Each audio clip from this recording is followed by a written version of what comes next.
Chapter 2258. Yizhao clenched his fists tightly. Mu Dongyu continued. Pure bloodline. This is the same as the ancestor of the Crimson Gold Sky Phoenix clan. In time, she will definitely be able to break through the 9th meridian. Yizhao, if you can persuade her to surrender, I promise that your Crimson Gold Sky Phoenix clan's past crimes will be forgiven. Even if it's not for yourself, you have to think about your clansmen, right? How long do you think you can seal them in the Phoenix God Mountain? The bloodline power in your body is almost depleted. After a while, the barrier will collapse on its own without us doing anything. At that time, won't the Crimson Gold Sky Phoenix clan still be in trouble? Mu Dongyu stared at Yizhao. After a long time, Yizhao finally sneered. His voice was cold and sarcastic. When has the Crimson Gold Sky Phoenix clan ever committed any crimes? You know best in your hearts who is in the wrong. Mu Dongyu's face darkened. He warned in a deep voice. Yizhao. However, Yizhao didn't seem to hear the anger and warning in his words. Or perhaps he didn't care at all. The choice made by our ancestor is also the choice made by our entire clan. Mu Dongyu, there are some things that you can do that our Crimson Gold Sky Phoenix clan will never do. I advise you to save your energy. Don't waste your breath on this useless nonsense. No matter how hard you try, no matter how many times you repeat it, my answer will never change. Any more words will only make me feel that you are more ridiculous. Mu Dongyu's expression was cold as he waved his hand. Whoosh! The black chains wrapped around Yizhao began to tremble violently, emitting ice-cold, clanging sounds. Yizhao's body shuddered. He was trembling slightly due to the intense pain. A stream of faint reddish-gold blood slowly flowed out from the wound on his wrist and spread along the chain. The thick smell of blood gradually spread out. The surrounding golden Tianlei seemed to have sensed something and became restless. Mu Dongyu snorted, and they gradually calmed down. Then a ball of blood the size of a longan gradually condensed in front of Mu Dongyu. Within the ball of blood, there was a wisp of pure gold that flickered with a faint light. Mu Dongyu glanced at it and frowned. Although Yizhao was the clan leader and had opened his 7th meridian, he had been trapped here for so long that no matter how much bloodline power he had, there would come a time when he would be exhausted. Compared to the initial situation, the bloodline power in this blood mass was much more diluted. It was not even 1/5 of the original. Yizhao let out a soft chuckle. If you really have the ability, just kill me. Stubborn. Gritting her teeth, Mu Dongyu put away the ball of blood and turned to leave. This Yizhao was indeed a tough nut to crack. It had been so long, but they still couldn't persuade him. They didn't even show any signs of relenting. As for Yigong, although he was obedient, he was a traitor and couldn't be put in an important position. If Yigong had opened his 7th meridian, he could be considered. Unfortunately, Mu Dongyu walked forward. Wherever he passed, the surrounding Tianlei quickly made way. After a while, he came to a certain place and suddenly stopped. He turned his head to look. A man was standing not far away, holding a hammer in his hand and knocking on a reef from time to time. Thump, thump, thump, thump. Mu Dongyu was already in a bad mood. Hearing this sound, she became even more irritated. Who is it? She shouted in a deep voice. Mitsui was originally focused on investigating the situation inside the reef and didn't notice someone approaching. Hearing the sound, he suddenly woke up and looked back. You are. Mitsui's eyes quickly scanned the other party and suddenly understood. The 4th divine envoy? Mu Dongyu frowned. Who are you? What are you doing here? Mitsui cupped his fists. I'm Mitsui. I'm here today to use the power of Tianlei here to temper my divine body. Mu Dongyu stared at him suspiciously. His appearance just now was indeed a little strange. Mitsui looked up and asked tentatively, May I ask, 4th divine envoy, can I not come here? He had already heard from his master that the depths of the lightning pool was a forbidden area and was not to be casually approached. Therefore, he only stayed at the edge of the pool. There shouldn't be anything wrong with that, right? Mu Dongyu didn't say anything. She looked at him coldly. Or did I do something wrong just now? Although Mitsui was usually bold and boorish, he was very cautious. Otherwise, since he wouldn't have specially chosen him to stay in the mystic forest. After a moment of silence, Mu Donyu said, "It's nothing. Actually, many people entered the lightning pool. There were all kinds of people. It wasn't that he hadn't seen them before. What Mitsui had done was nothing compared to what many people had done. It was just that he happened to be in a bad mood." Seeing Mitsui's serious and honest expression, the doubts in Mu Donyu's heart gradually disappeared. She moved and went into the distance. Mitsui watched her leave until she was out of sight. Then, he slowly let out a sigh. Soon after, he turned back to look at the rugged reefs with some doubt. TSK. This fourth divine envoy doesn't seem to know the secret here. Didn't he say that he was in charge of the lightning pool? He didn't even know this? Mitsui scratched his head. He vaguely felt that something was wrong. On the other side, little Hachi was fiddling with medicine in her room. A rich medicinal fragrance wafted out of the room, almost filling the entire courtyard. Hua Shuang and Sun Yi were sitting opposite each other in the courtyard. Noticing the commotion, Hua Shuang looked in that direction strangely. "Big brother, what's wrong with little Hachi? Why is she so diligent in her cultivation these days?" Ever since her master left, she had been hugging countless medicinal herbs and plunging into her room. She hadn't come out until now. With little Hachi's personality, this was really strange. Sunyi's expression was indifferent. He didn't even lift his eyelids. Master has already broken through to senior doctor, but she's still a senior doctor. It doesn't sound good if word gets out. Little Hachi usually seemed lively, but when it came to important matters, she was still clear-headed. Now that she was about to be left far behind, she naturally worked hard. Hua Shuang immediately understood. No wonder. Suddenly, the cry of a magical beast came from afar.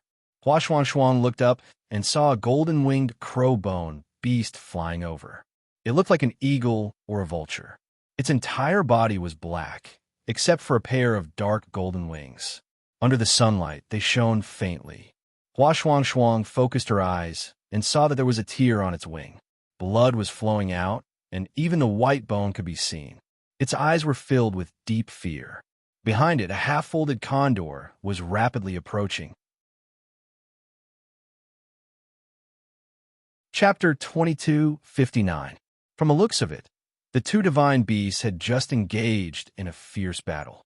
The golden-winged raven-bone beast was no match for it and fled. However, the half-folded divine vulture, which had the upper hand, refused to let it go and chased after it. The two divine beasts were actually of the same level. But for some reason, the half-folded divine vulture was exceptionally ferocious and emitted a dense, cold aura.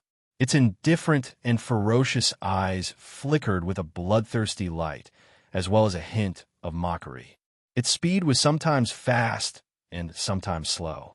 Every time the golden-winged raven-bone beast felt that it was about to successfully escape, it would suddenly speed up, but when it was about to catch up, it would slow down again. There were many times when the golden-winged raven-bone beast wanted to give up, but the other party would give it a glimmer of hope, causing it to flee with all its might. But it was also very clear that it couldn't escape the other party's pursuit. After running for so long, it had always been within the other party's hunting range. This caused the golden-winged raven-bone beast's mental state to become tense and on the verge of collapse. Seeing this scene, Hua Shuang frowned, and a trace of disgust flashed across her face. The half-folded divine vulture is doing this on purpose. The weak are prey to the strong. This was a principle that everyone understood. Among the magical beasts, this was even more vividly reflected. However, the half-folded divine vulture was toying with an opponent that had already been defeated by its claws.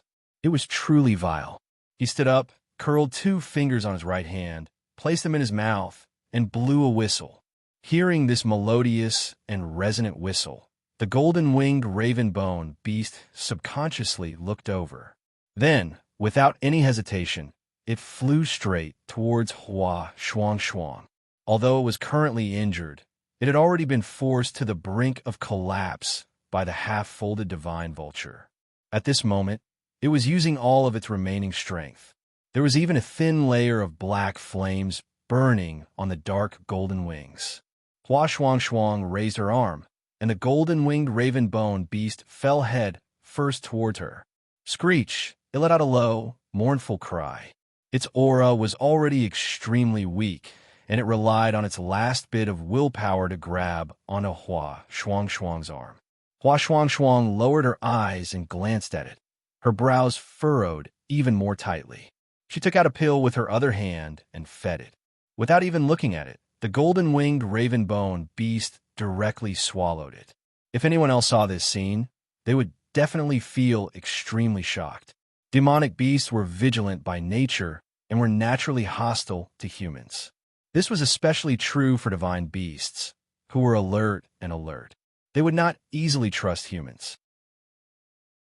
However, at this moment, this golden-winged crow-bone beast directly flew over to Hua Shuang's side, and without the slightest hesitation, ate the food he gave it. It didn't seem to be worried that Hua Shuang would take the opportunity to harm it. Instead, it trusted her with its life. This was truly strange. A dark and cold murderous intent flashed across the eyes of the half-broken Shun vulture when it saw this. Just as it was about to continue forward, Sun-yi suddenly looked up. His face was calm, and his narrow and indifferent eyes were as deep as the sea, making him unfathomable. An indescribable, invisible pressure surged out of his body. The half-broken god vulture finally stopped when it noticed danger, and then a strand of deep fear and terror had inexplicably surged from the bottom of its heart. This place must not be approached. However, it was really unwilling to give up on the food that was already in its mouth. In order to take down this golden-winged skeletal beast, it spent a great deal of effort. But now it was all for naught. It paced back and forth outside the courtyard, unwilling to approach, but also unwilling to leave. Hua Shuang glanced at the golden-winged, crow-bone beast lying on his arm. When he sensed that its aura was gradually stabilizing, his expression relaxed slightly. Then he looked at Sun-yi. "Big brother, I really don't like this half-broken god vulture," Sun-yi said indifferently. "This is something from Jun Jiuqing. It's normal that you don't like it." Hua Shuang was stunned. He turned around to take a look, and only then did he understand. "I see. I knew there were many different types of energy mixed within its body." He had heard of Jun Jiuqing's name before. This person didn't have a contract with any magical beasts, but he kept many of them by his side. Moreover, he liked to let them fight and kill each other. Only the strongest one would become his favorite.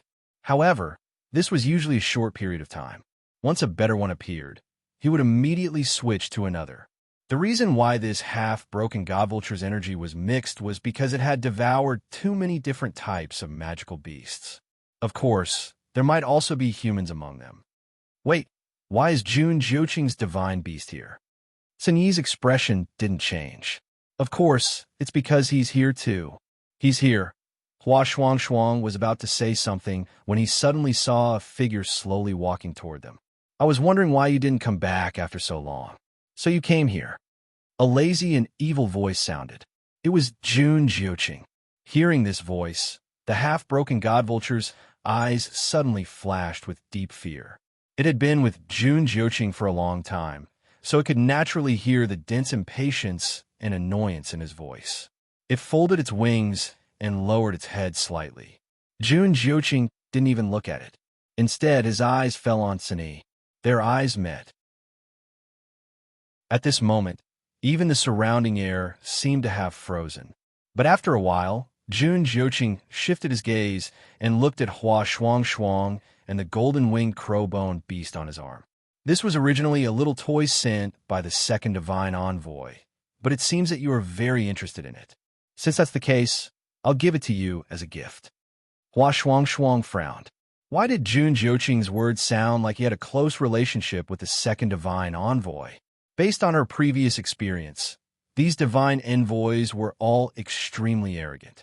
But now, they were treating Jun Jiuqing so politely. A divine beast was given away, just like that? Who didn't know that this was to be fed to his half-broken god vulture?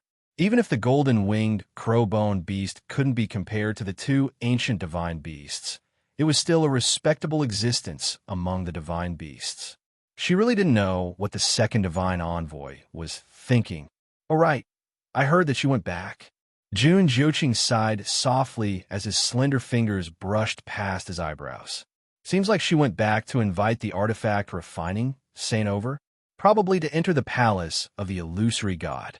Actually, I said before that I could bring her in, but unfortunately, she wasn't willing. She just had to go through so much trouble." Hua Shuang snorted. "What does what my master wants to do have to do with you? Patriarchy. You should focus more on yourself." Jun Jiuqing's gaze turned even colder, but his lips still held a smile and his sword-like eyebrows raised slightly. "I just think that she's too stupid to seek something far away. Family." Then he suddenly stood up. Chapter 2260.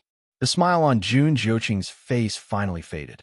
He stared at Xin Yi for a while, then turned to leave without saying anything. The half-folded divine vulture quickly followed. Seeing their figures gradually disappear into the distance, Hua Shuang frowned and looked at Xin Yi. "Big brother, who exactly is that Jun Jiuqing? He seems to be quite familiar with these divine envoys."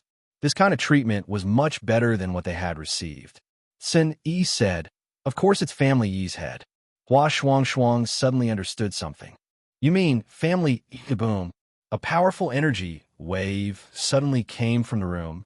The two of them turned to look. Bang! The door was violently opened by this shocking force, and a thick cloud of white smoke spread out from inside. Immediately after, little Hachi hurriedly ran out. Cough, cough, cough, cough, cough.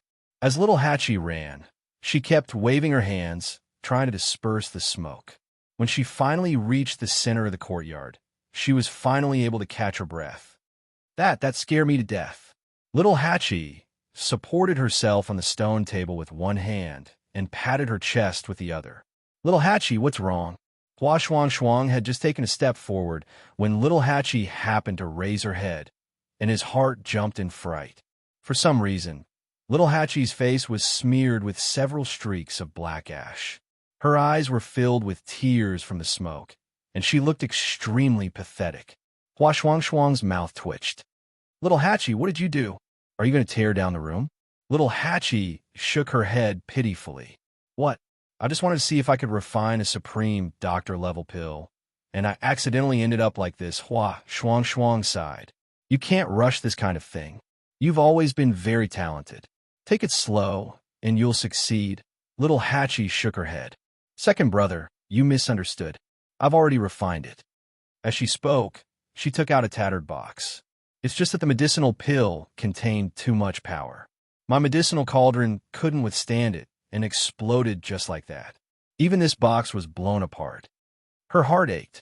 "This is a jade box that I chose after looking at it for a full 6 hours. It was originally used to store the first senior doctor level pill that I refined. Who knew that something like this would happen? Heavens knew that when that medicinal cauldron exploded, her little heart was really thumping wildly." Hua Shuang opened her eyes wide. She looked at the jade box and didn't say anything for a long time. Xin Yi, on the other hand, reached out to take the item and opened it for a look. Although the jade box was shattered, the medicinal pills inside were still in good condition. White and green intertwined. Although the colors were a little mixed, the power was still considered pure. Most importantly, this was indeed a senior doctor level pill.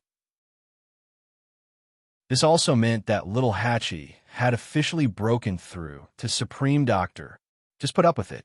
Sunny took a few glances and returned the item to little Hachi. "I'll get you a better medicinal cauldron later. There won't be a next time." Hua Shuang looked at him as if she was looking at a pervert. Little Hachi had broken through to Supreme Doctor so quickly. If this was outside, who knew how many people would be envious of her? Why did it become putting up with it when it came to Big Brother? Little Hachi seemed to have already expected his answer. She weakly exhaled and put the jade box away. I know. But Big Brother, it won't be too late to say these words after I go to sleep." In order to refine this pill, she hadn't slept for several days and nights. Now that she had finally succeeded, she only wanted to take a comfortable bath and sleep for 3 days and 3 nights, all right? With that, she turned around and walked away. Hua Shuang looked at her sympathetically. Do you plan to raise this golden-winged crow-bone beast yourself, or send it back? Sunny asked. Hua Shuang returned to her senses and looked down. The golden-winged crow-bone beast seemed to be afraid of being abandoned. Its body trembled slightly. Hua Shuang sighed. I'll raise it. On the other side, Jun Jiuqing had just passed through the gate of the Illusion God Palace when he stopped. The half-folded divine vulture that had been following him also stopped. Jun Jiuqing said, Come here. The half-folded divine vulture obeyed and arrived in front of him. Sensing the cold aura emanating from Jun Jiuqing's body, a deep sense of fear welled up in its heart. It's just a golden-winged crow-bone beast, yet you wasted so much time. There was no emotion in his voice, only a bone-chilling coldness. An extreme sense of danger welled up in its heart. The half-folded divine vulture's eyes suddenly widened. It spread its wings and turned around to flee. However, before it could move, a silver streak of light flew out, bang. Its head instantly exploded. A cluster of flames ignited and quickly swallowed the corpse. Everything happened in the blink of an eye. The half-folded divine vulture died, just like that. Not even its bones remained. It was just a bit playful. You killed it so straightforwardly. Aren't you a bit too heartless? A gentle male voice sounded. Jun Jiuqing looked up. The person who came was a young man in his 20s. It's just a half-folded divine vulture. What's there to pity? Jun Jiuqing laughed. It's not a crimson gold heavenly phoenix or a great phoenix dragon. In my opinion, the second divine envoy doesn't need to care. Yu Qian raised an eyebrow. You can't say that. The divine beasts of the Illusion God Palace are all extremely precious. It's naturally a pity that it died just like that. Jun Jiuqing's lips curled slightly. He didn't think much of it. If Yu Qian really cared, he wouldn't have reacted like this. Yu Qian said, I'm here to ask you something. Jun Jiuqing nodded. Second divine envoy, please speak. Yu Qian took a step forward. I heard that Shangguan Yu has 2 contracted divine beasts. One is the 3-eyed divine eagle, and the other is the current young master of the Crimson Gold Sky Phoenix clan. Jun Jiuqing's eyebrows moved slightly. Why are you asking this, second divine envoy? You just have to say yes or no. Yu Qian smiled faintly. Elsewhere in the Illusion God Palace, Jin Yinlai was organizing the roster in his room when he suddenly heard footsteps. He looked up and saw that it was Xu Jing. He frowned slightly. Ever since Xu Jing was reprimanded in public, she hadn't shown her face much. Even when she returned to the Illusion God Palace, she always came and went in a hurry. Why are you here? He closed the roster and put away the crimson gold feather in his hand. Xu Jing's eyes swept across the roster and didn't stop. I'm here this time because I have something to ask. What is it? Xu Jing paused. She looked hesitant. After a while, she took a few steps forward and stood in front of Jin Yinlai. She asked softly, Have you seen the first divine envoy recently? Jin Yinlai frowned. You want to see him? Xu Jing bit her lip. He refused to see me. Chapter 2261. Jin Yinlai leaned back in her chair. Isn't this normal? Everyone would think so. Why are you looking for him at this time? Of course, he won't meet you. Xu Jing frowned. Of course, I know that. However, I suddenly remembered something. The first oracle hasn't shown up for several years. All this time, many of the affairs in the illusory god palace have been handled by the second oracle. Don't you think this is a bit strange? Jin Yinlai frowned. What's so strange about this? The first oracle's most important duty is always to be loyal to the illusory god palace. Isn't it normal to leave those messy little things to the subordinates to handle? Do you think everyone is like you, wanting to control all the power in their own hands? These words were very harsh, and Xu Jing's face became very ugly. However, Jin Yinlai's status was higher than hers, and she was telling the truth. She was in no position to refute.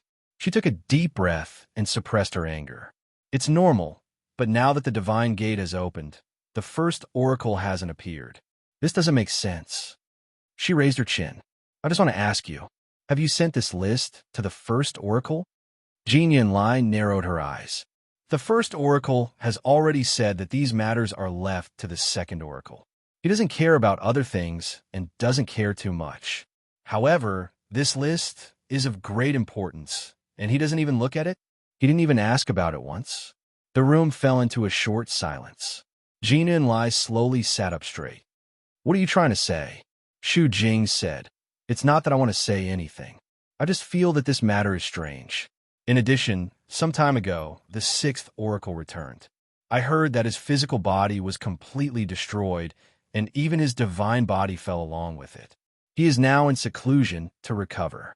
He is very scheming. Who could have caused him to suffer such a big loss? Jin Yunlai didn't say anything. The relationship between the oracles of the illusory God Palace wasn't very close. Most of the time, they just performed their own duties. Sometimes, they might not even see each other once in a few years. He had been in contact with Shu Jing for a long time.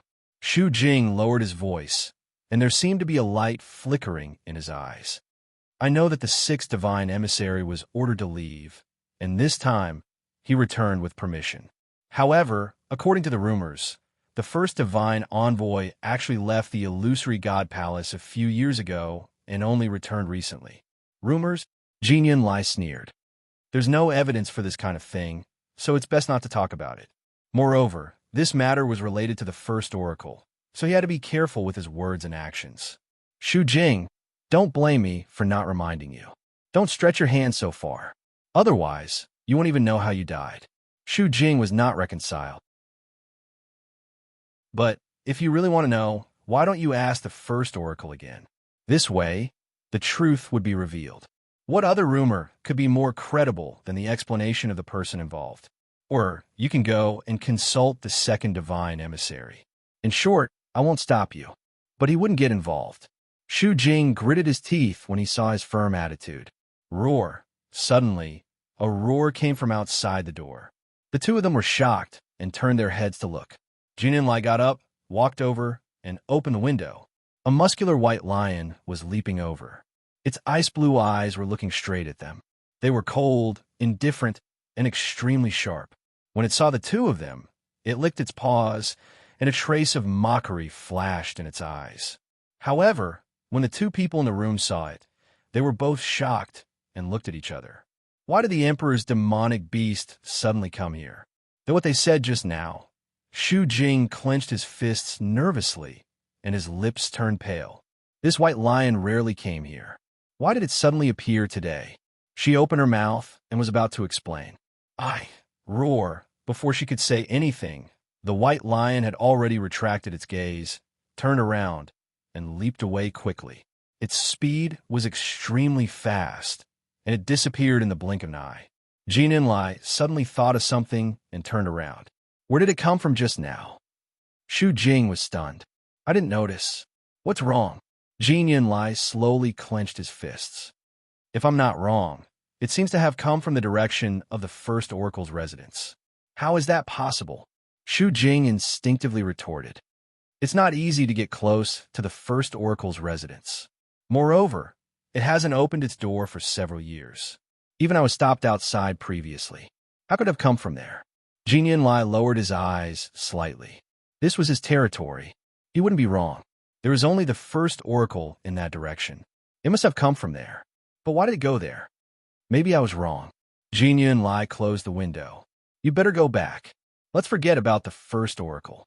If you really want to know, you know who to ask. With that, he sat back in his seat and made a gesture of sending him off. Shu Jing bit his lip and finally left. At this moment, Chu Luiwei and the others had arrived at the sea again. This time, there were more people with them. In addition to Su Li and Rong Xiao, who they had initially planned to invite, there were also Mu Hongyu, Jian Fengqi, and Yan Qing. Even Tang Ku, who had said that she had something to do at the beginning, had come along. When they arrived, there were many more people standing on the shore than when Chu Luiwei left. Ever since the Divine Gate opened, the experts in the Divine Ruins world had come here. When Chu Luiwei arrived with Sin Yi and the others, they were the first batch.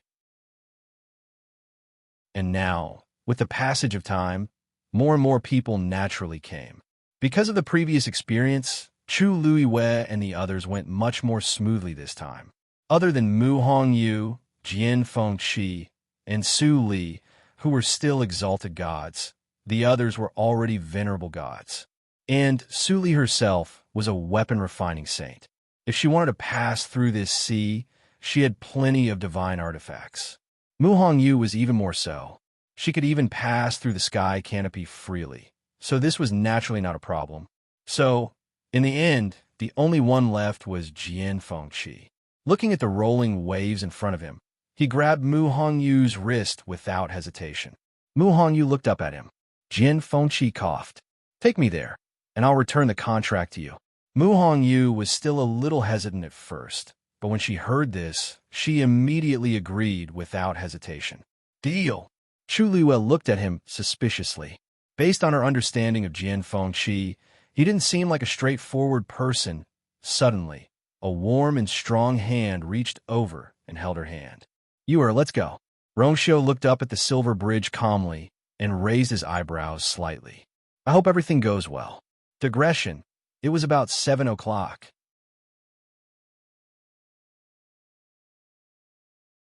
Chapter 2262. Sensing the movement of the divine gate, Jin Yunlai stood up and walked outside. However, as soon as he reached the door, he felt that something was wrong.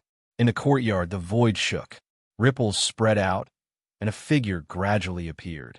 Seventh Divine Envoy. Seeing who it was, Jin Yunlai was shocked. "Lord Umo, why are you here?" This person usually followed the emperor and rarely showed himself. He also rarely came to the palace of the illusory god. Why was he so free today? Umo's gaze fell on the register in his hand. "The emperor wants to see this divine enrollment register." Jin Yunlai was shocked. "Now," Umo raised his eyebrows. "Why can't I see it?" "Of course not." Jin Yunlai immediately denied. However, he still felt that the emperor's sudden request was quite strange. This divine enrollment register was considered an item of the palace of the illusory god. The emperor would only look at it once every 1,000 years. After thinking about it carefully, the emperor had indeed not looked at it for a long time. However, this was the first time he had asked for it when the divine enrollment register opened. However, some people have already reached the divine enrollment register. "I still have to register them." Seventh Divine Envoy. Umo interrupted him with a smile. "The emperor is in such a good mood today. You should know what is more important." Jin Yunlai's heart skipped a beat. He no longer hesitated and presented the register with both hands. "Lord Umo is right. The divine enrollment register is here. Please take a look." Umo raised his hand.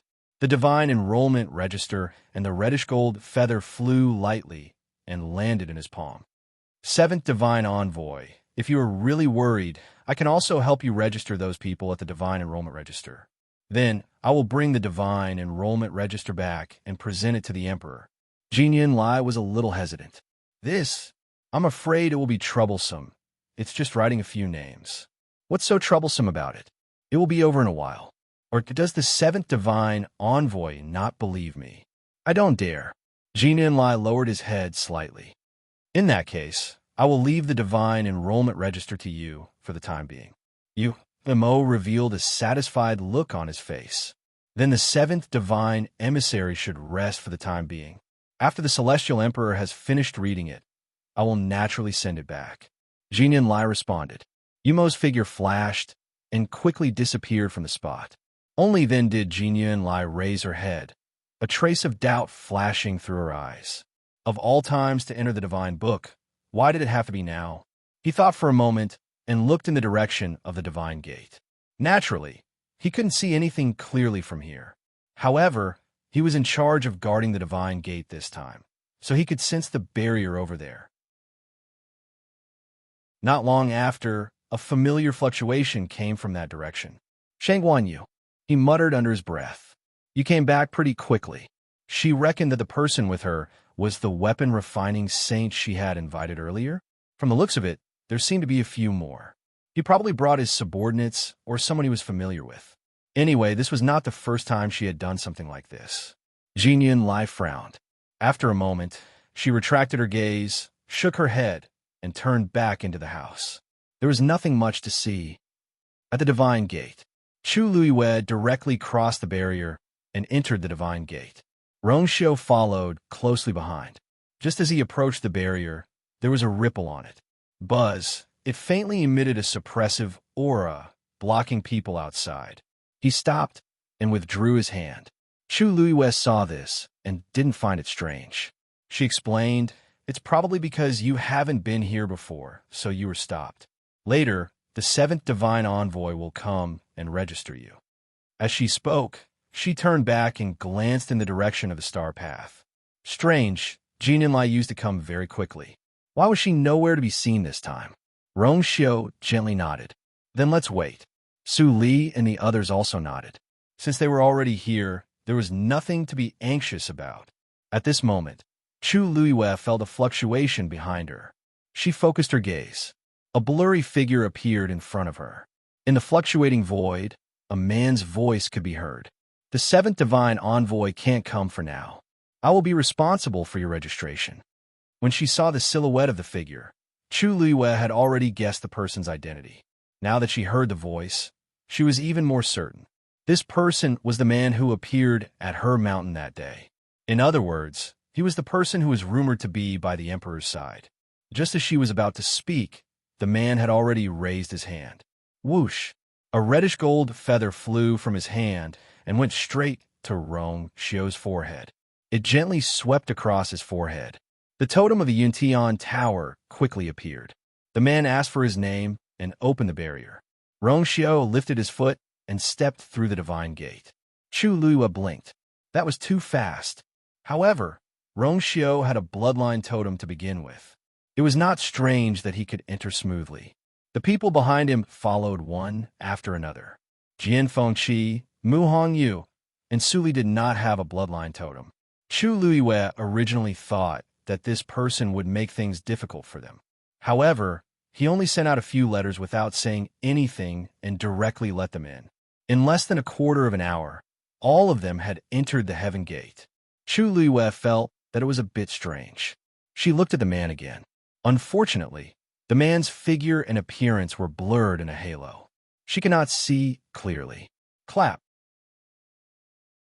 The sound of the register being closed could be heard. Some of you know the rules of the illusory God Palace, so I won't say anything more. Then, the man's figure quickly disappeared. Jian Fengqi looked at Chu Luiwei.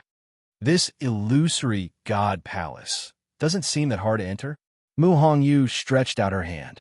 "Give me the contract."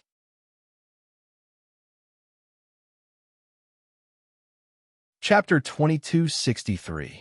Jian Fengqi's peach blossom-shaped eyes sparkled. With a wave of his slender fingers, a piece of paper appeared at his fingertips. "Why are you in such a hurry? I've always kept my promises. I won't go back on my words." Mu Hongyu took the piece of paper and looked at it carefully. Suddenly, she froze. "There's something wrong with this contract. Why isn't there my handprint on it?" At first glance, there was nothing wrong with the contract, but the most important thing was that her handprint was missing. Jian Fengqi waved his fan. "Oh, this one. I copied it when I was bored. Of course, it doesn't have your handprint." "Mu Hongyu, what did you say?" She gritted her teeth and stared at Jian Fengqi with her almond-shaped eyes. Jian Fengqi took a step back. "Ahem. I only said that I was giving you the contract, but I didn't say which one." Mu Hongyu raised her voice. "Of course I want a real one. Why did you give her a fake one?" Jian Fengqi looked innocent. "But you didn't say so just now." Everyone, they had seen shameless people before, but it was rare to see someone this shameless. Chu Luiwei was full of admiration and emotion. "After so many years, Jian Fengqi, you're still the best." He was the only one who could do something like this. Oh no, there was someone here who could compete with him. Tang Ku. Without saying anything, she put the tombstones together. Now the entire Peach Blossom Dock, no, the entire world of divine ruins, knew that they had been buried together for 10,000 years. Su Li tried to explain and clarify several times, but it was useless. In the end, she could only let it go. What were all of them thinking? Mu Hongyu suddenly had an ominous feeling. "How many copies of this do you have?" Jian Fengqi smiled, his eyes flirtatious. I haven't counted. Every time I think of this, I will copy 1, 2, 3 for copies. If you really want it, I can write it for you now. Jian Feng, it's too late. Mu Hongyu, clench your fists, ready to fight. Sigh. Jian Fengqi closed his fan. Hongyu, it's not appropriate to fight here, right? This was the Palace of Illusions, especially when they were still at the entrance of the Divine Gate. Chu Liyue coughed. Hongyu, don't worry, we're here. There will be opportunities in the future, Jian Fengqi. Mu's anger. Little Yuer, didn't you say that the person in charge of guarding the Gate of Heaven was the 7th Divine Envoy? Who was that? Su asked curiously. Fengqi's. Of it. This is the second time I've seen it. Su Li nodded, deep in thought. Chu Liyue had already told them about the Palace of Illusions. At this moment, a figure walked over from not far away. He was very fast, and in a few seconds, he was in front of them. It was Chang Wanzhou. Master, Lord Sun Yi asked me to come and fetch you and His Highness. Chu Liyue nodded. You came at the right time. I'll take Mr. Su to the Palace of Illusions. I'll leave the rest to you. Chang Wanzhou bowed respectfully. Yes. Chu Liyue looked at Rong Xiao. I'll be back soon. Rong Xiao's thin lips curled up slightly. Okay, there was nothing to worry about. After Chu Liyue said a few words, he invited Su Li to go to the Palace of Illusions with him. The two figures gradually disappeared into the distance. Rong Xiao watched for a while, then retracted his gaze and looked at Chang Wanzhou, raising his eyebrows. Long time no see. You become a god? Chang Wanzhou responded. Yes. Rong Xiao smiled. It was faster than he had expected. Let's go. Chang Wanzhou took a step back, then turned around and led the way. This way, Your Highness. On the other side, Chu Liyue led Su Li directly to the Palace of Illusions. They had walked past the star path. As Su Li walked, she looked around curiously. There were rows upon rows of houses here, but not many people came out. It seemed a little lonely. In the end, her gaze landed on the path that was flickering with spots of light. This is the star path. Chu Liyue nodded. It's the same as the silver bridge from before. There are profound formations sealed below. The part we walked past just now was a profound formation of a profound King Master. This part is a great profound King Master. Su Li suddenly understood. Then these shouldn't be a problem for little Yuer. She was very clear about how strong Chu Liyue was. These are fine. The troublesome ones are the great Grandmaster profound formations in front. Chu Liyue smiled. Su Li was startled and looked forward in disbelief.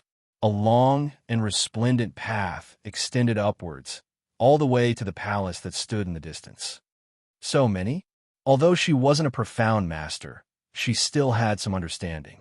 A great Grandmaster profound formation was several times more difficult than a great profound King Master.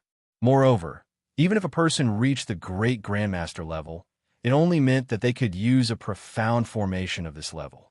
It didn't mean that they could completely comprehend a profound formation of the same level. At a rough glance, there were at least 100 of them, right? So in the past 10,000 years, those who could comprehend all the profound formations here and enter the illusory God Palace were few and far between. The 7th Divine Envoy that I mentioned to you before was one of them. But don't worry, you're a weapon-refining saint and have the qualifications to directly enter the illusory God Palace. Chu Liyue smiled. Su Li was speechless. She reached out and patted her chest lightly. Fortunately, I'm a weapon-refining master. Otherwise, these profound formations would really be difficult. Chu Liyue didn't know whether to laugh or cry. Su Li was probably the only person in the entire world who could say such words. Ordinary weapon-refining masters wouldn't have an easier time entering the illusory God Palace than profound masters. How could a weapon-refining saint break through so easily? Previously, Kong Qinglin was also said to have been stuck as a weapon-refining venerable for thousands of years before finally breaking through the shackles and successfully entering that realm. It was just that Su Li's talent in this area was too strong. Moreover, Her luck back then was also good. That was why she could so easily become a weapon-refining saint. And how many people in the world had such luck? Ordinary people couldn't be envious. The further they went, the quieter their surroundings became. It was a silence that was extremely rare, even for cultivators. The surrounding atmosphere also unknowingly became solemn and heavy. Although the two of them only walked by the side of Star Road, they could still clearly feel the increasingly heavy pressure. Finally, the two of them arrived at the door. Chu Luiwei was about to knock on the door when he suddenly saw the door open and a person walk out.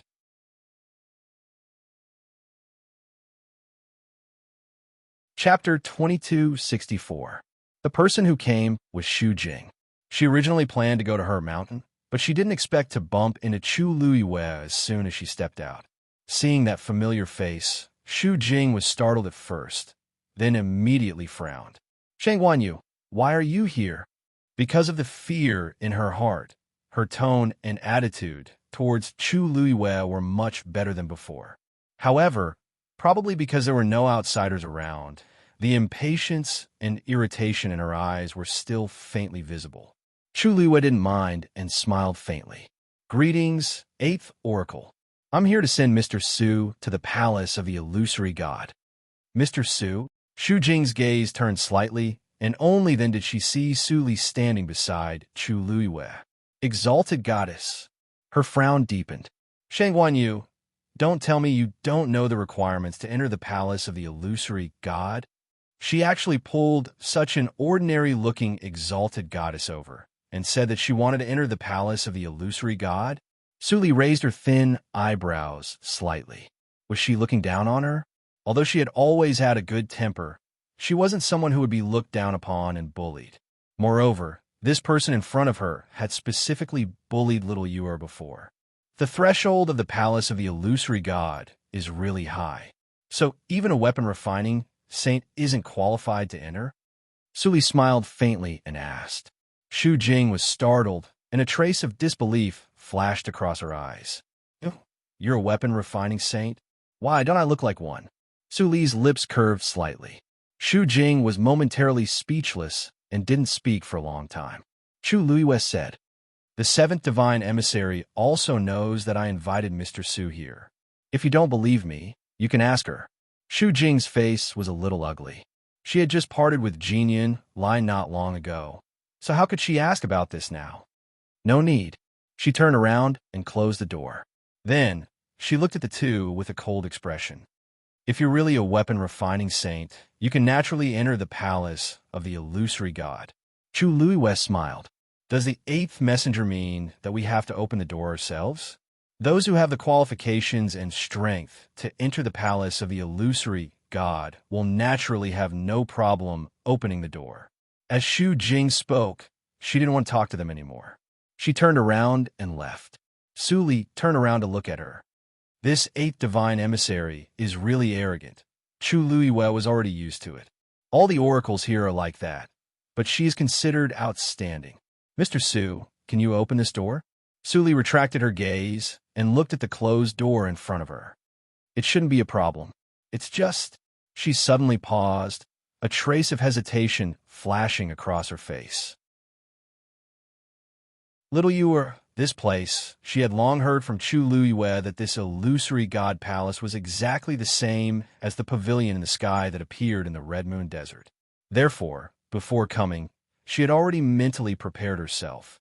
However, when she arrived here and saw the palace that truly existed, she still felt very strange. She thought for a moment and couldn't help but ask in a low voice. Little Yuer, have you tried going in? Chu Luiwei shook her head. No, it's also my first time here. Su Li looked at her, a trace of light flickering in her eyes.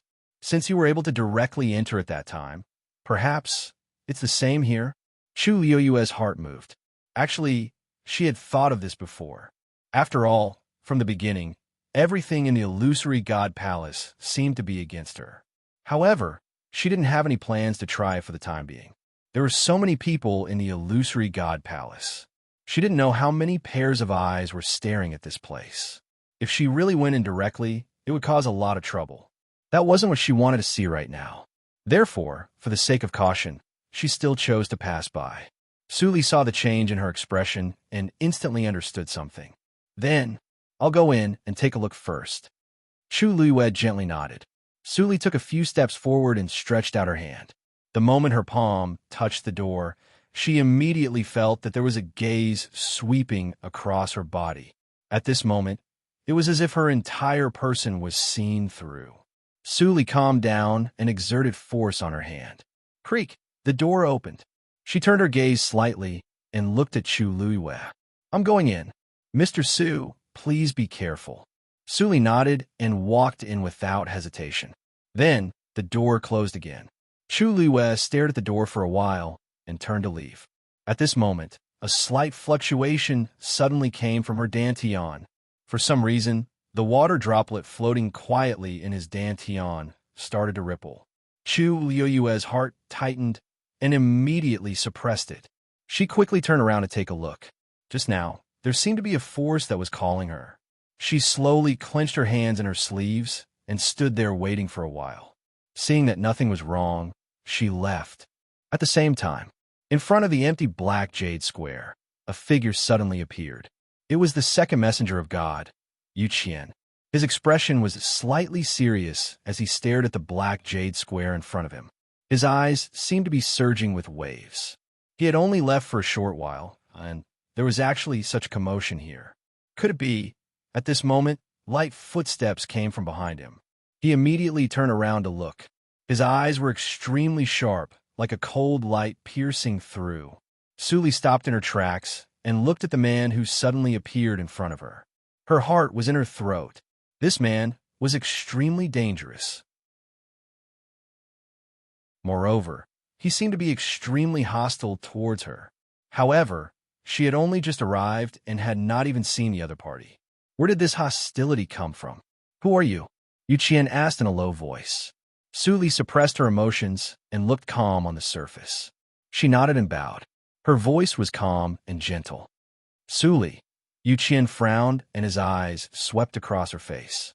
Finally, his gaze fell on the letter at her waist. Are you new? Yes. Yu Qian stared at her for a long time before slowly saying, Refining saint? Suli was shocked. Refining saints were different from martial artists. Their cultivation level was hidden very deeply. Outsiders basically could not see it. However, this man only looked at her for a while and guessed it directly. Yes. She nodded. The trace of worry in Yu Qian's heart disappeared. All the refining saints in the world had an inseparable close relationship with the palace of the illusory god. This meant that the fluctuation just now was caused by her. Go southwest. The fifth messenger of God will be in charge. Suli felt that the dangerous aura of the other party disappeared in an instant. She was puzzled, but she did not ask. Thank you, messenger of God. Although she did not know the other party's ranking, in the palace of the illusory god, to have such an aura, it must be the messenger of God. Yu Qian had already looked at the black jade square again. The flame at the top of the white jade pillar was much dimmer than before. He frowned. Digression, today I have to go out and try to get to 6 o'clock.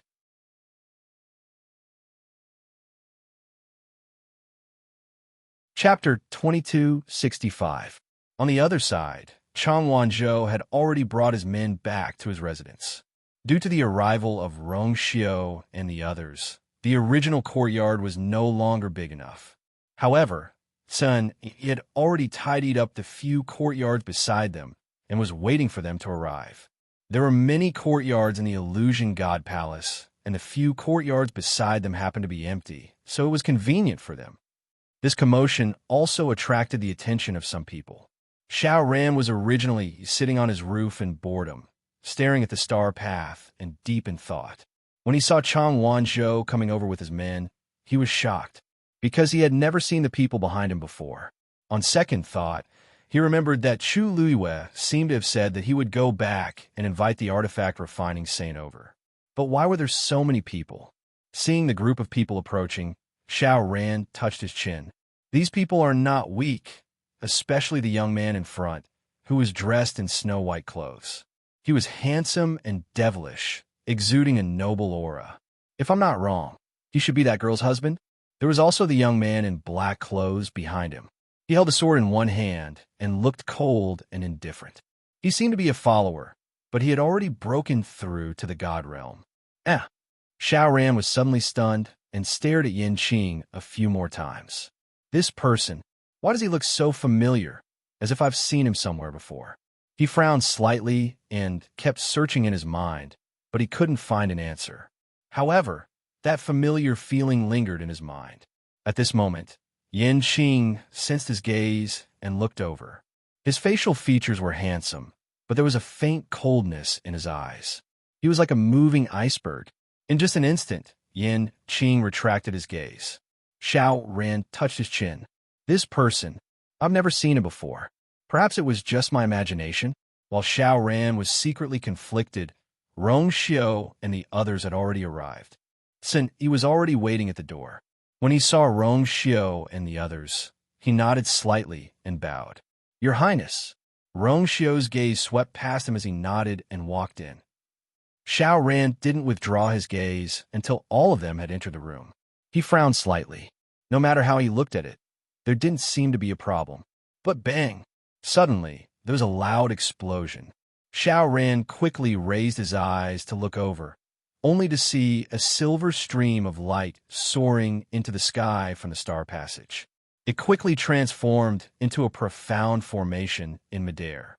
Someone else is taking the star path. Xiao Ran's heart skipped a beat. He instantly soared into the air and looked over. When he saw it, he was overjoyed. Wasn't the woman who was currently standing on the star passage breaking the profound formation Chu Luiwei? She had just brought people back, and she was already trying to break the Xian formation? Isn't this a little too efficient? Just as Xiao Ran was thinking about this, he saw another ray of light fly up. Another Xian formation was successfully activated. He was taken aback. Little girl, how can you be so fast? The commotion on the star passage quickly attracted the attention of the other people in the illusory god palace.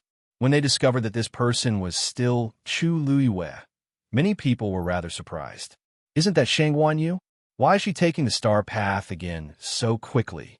It seems like only half a month has passed since she turned back halfway. In such a short time, she has already comprehended the profound formation of the Great Xian Emperor Division. TSK. She has already activated 2 profound formations consecutively. It's probably not right to say that she has only broken one, right? Other things aside, her talent as a Xian master is indeed very shocking. I wonder how far she can go this time. She probably came because she has a certain level of confidence.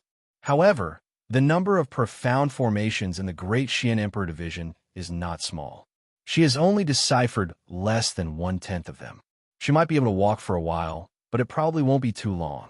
Everyone had different opinions about Chu Luiyue's actions.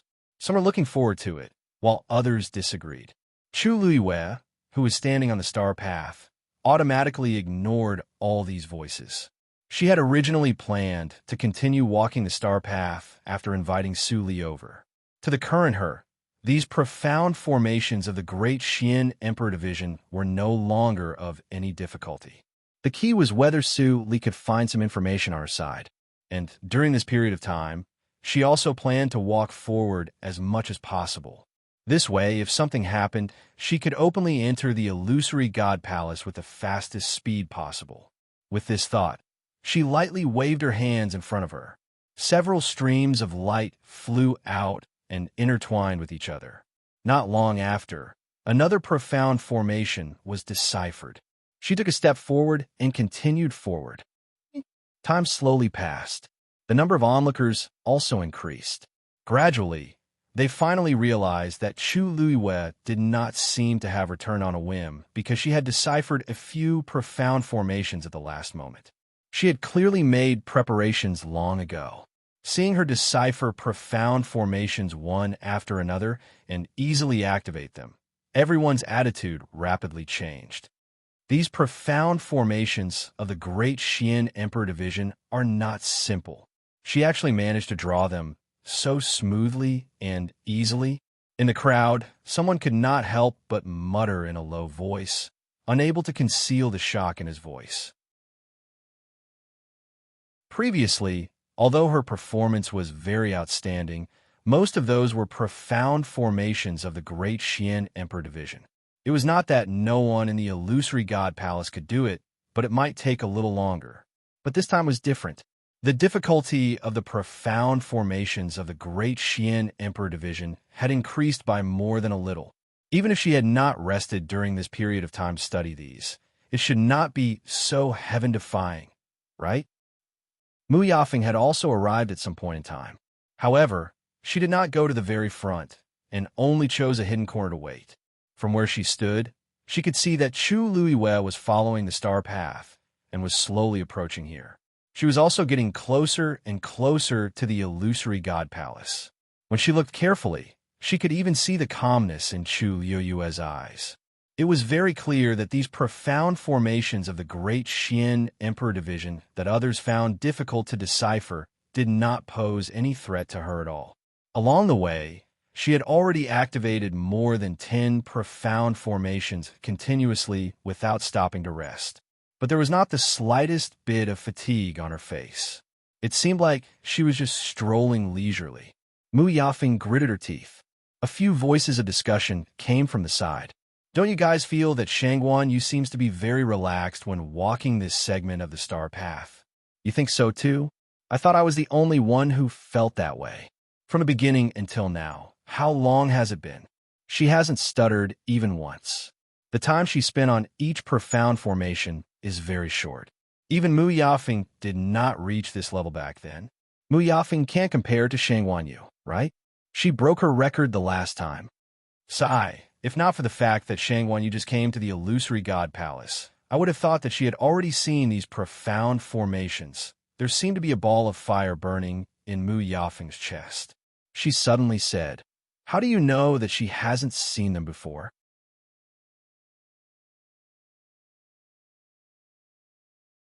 Chapter 2266. Hearing her voice, those people turned their heads and looked over. They hadn't noticed it before, but now that Mu Yafeng took the initiative to speak, they realized that she had come here without them knowing. They immediately became nervous. Did she hear what they said just now? No matter what, Mu Yafeng was the most promising Xian master in the illusory God Palace to complete the Star Road. Now that someone was performing better than her, how could she feel good? They looked at each other, and one of them finally couldn't help but ask, "Mu Yafeng, what do you mean by that? Could it be that Shangguan Yu has really seen these Xian formations? That's impossible. How long has she been in the illusory God Palace? And this is her first time coming to this place on the Star Road. It's not good to say such things, right?" Another person said softly. Mu Yafeng smiled coldly. What's there to not say? When she passed by the Xian King Teacher's Xian formation, didn't she say that she had seen a portion of it before? They choked. Chulua did say that, but those Xian formations weren't very high level. Those who had some background in the Divine Ruins world might have seen many of them. There was nothing much to say about that. But the Xian King Teacher's Xian formation was different. In the world, there was no place with more high-level Xian formations than the illusory God Palace. Even if she had seen them before, it was at most a portion. It was absolutely impossible for her to see all of them, let alone cover all the Xian formations on the Star Road. Do you really think that there's someone in this world who can instantly comprehend the Xian formations of the great Xian King Teacher with just a glance? Mu Yafeng said softly with a calm expression. Their expressions changed. What do you mean by that? That's right. No matter how talented Chu Luiwei was, she shouldn't be so heaven-defying. If this continued, she could almost tie with the 7th Divine Emissary, right? One had to know that even the 7th Divine Emissary spent hundreds of years to complete the Star Road. This was also why he could become the 7th Divine Emissary. How long had Chu Luiwei been here? Wasn't this going too smoothly? Mu Yafeng said, I don't mean anything. Everyone has sharp eyes, and I don't need to say anything. These words made people even more suspicious. Suddenly, a young man beside him seemed to have thought of something. All right, I remember that Shangguan Yu has a good relationship with Zhenbao Pavilion. Lord Ji seemed to have personally looked for her and invited her to the Treasure Pavilion. As soon as these words were spoken, it immediately caused quite a commotion. Really? Did His Excellency personally invite him? What kind of status does Lord G have? Why would he be so courteous to her? But she doesn't have a bloodline totem. Logically speaking, this shouldn't be the case, right? Of course it's true. I'm not the only one who saw it that day. Wait, did you forget that the treasure pavilion still has a copy of the mythical flame diagram? Could it be that she saw this? The crowd fell silent for a moment. They knew very well what the mythical flame diagram was. If that was the case, it wouldn't be difficult to explain all of this. However, there was another problem. The mythical diagram of flame is so precious. How can Shangguan Yu be qualified to read it? You want to buy it? That was impossible. Even a well-known figure like Mu Yafeng, who had been accumulating wealth for many years, didn't have enough capital to buy it. Needless to say, the others didn't. Could it be that His Excellency G is behind this? Someone whispered, but halfway through, he was suddenly interrupted. I say, what's the point of guessing here and there?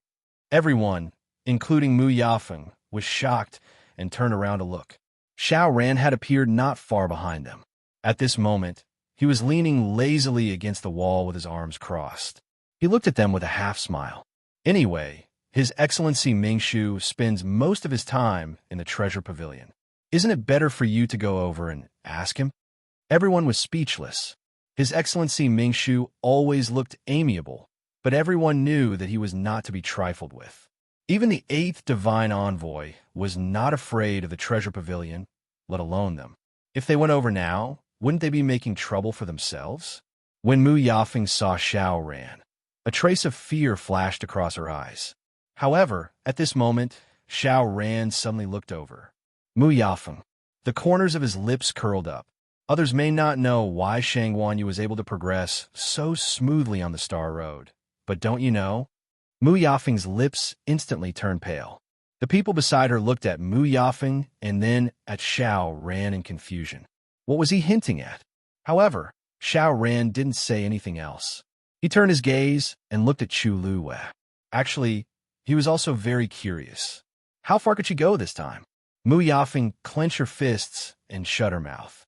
The fact that Chu Luwei was copying Xian formation for the treasure pavilion was considered a secret.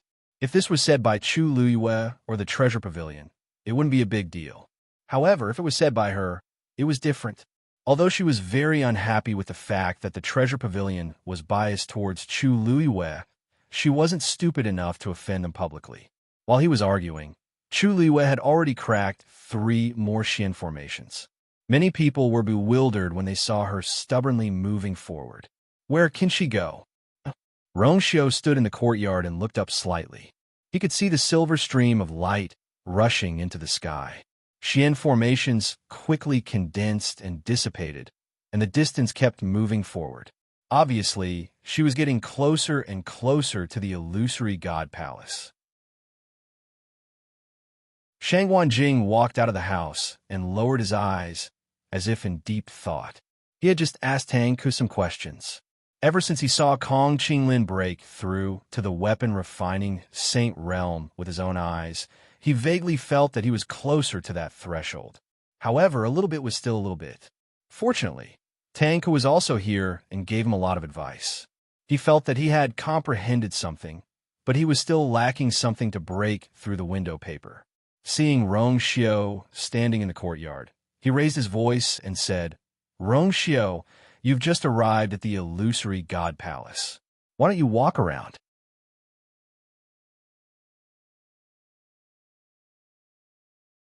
Chapter 2267.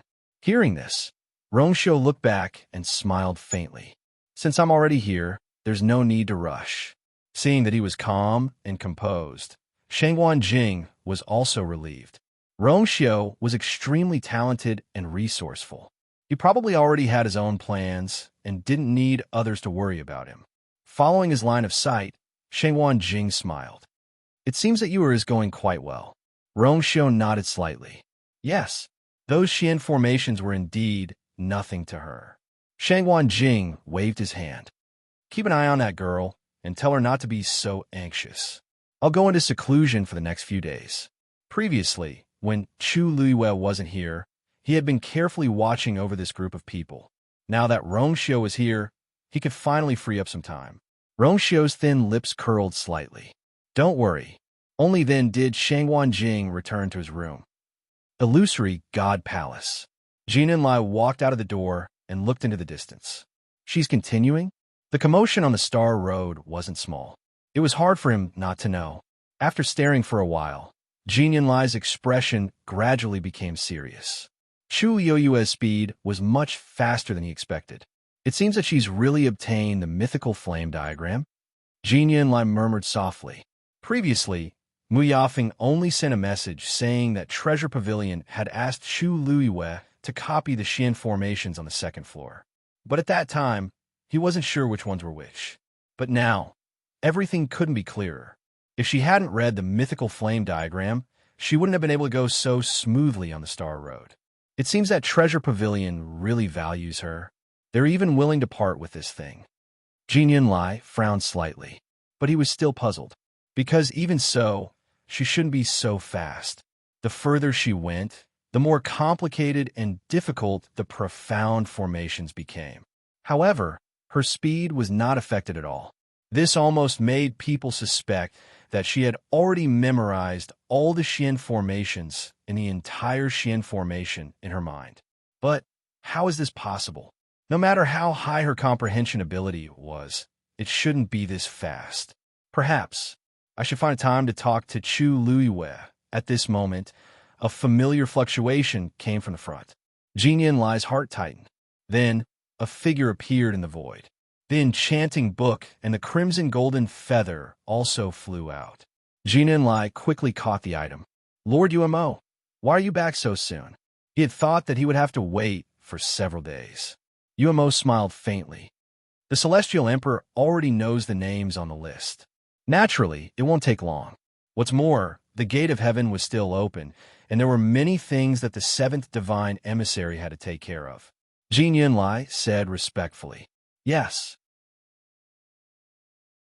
This was probably the Celestial Emperor's order. If the Celestial Emperor has any other orders, I will inform you. Umo said. Jin Yanlai responded. Suddenly, he thought of something and asked, Lord Umo, wasn't it Lord Yinqing who was in charge of the palace of the illusory god? Why was it suddenly changed to Umo? Umo said faintly, Seventh divine emissary. This kind of thing shouldn't concern you, right? Jin Yanlai was shocked. Only then did he realize that he had crossed the line and immediately took half a step back. Lord Umo, please forgive me. I didn't mean to offend you.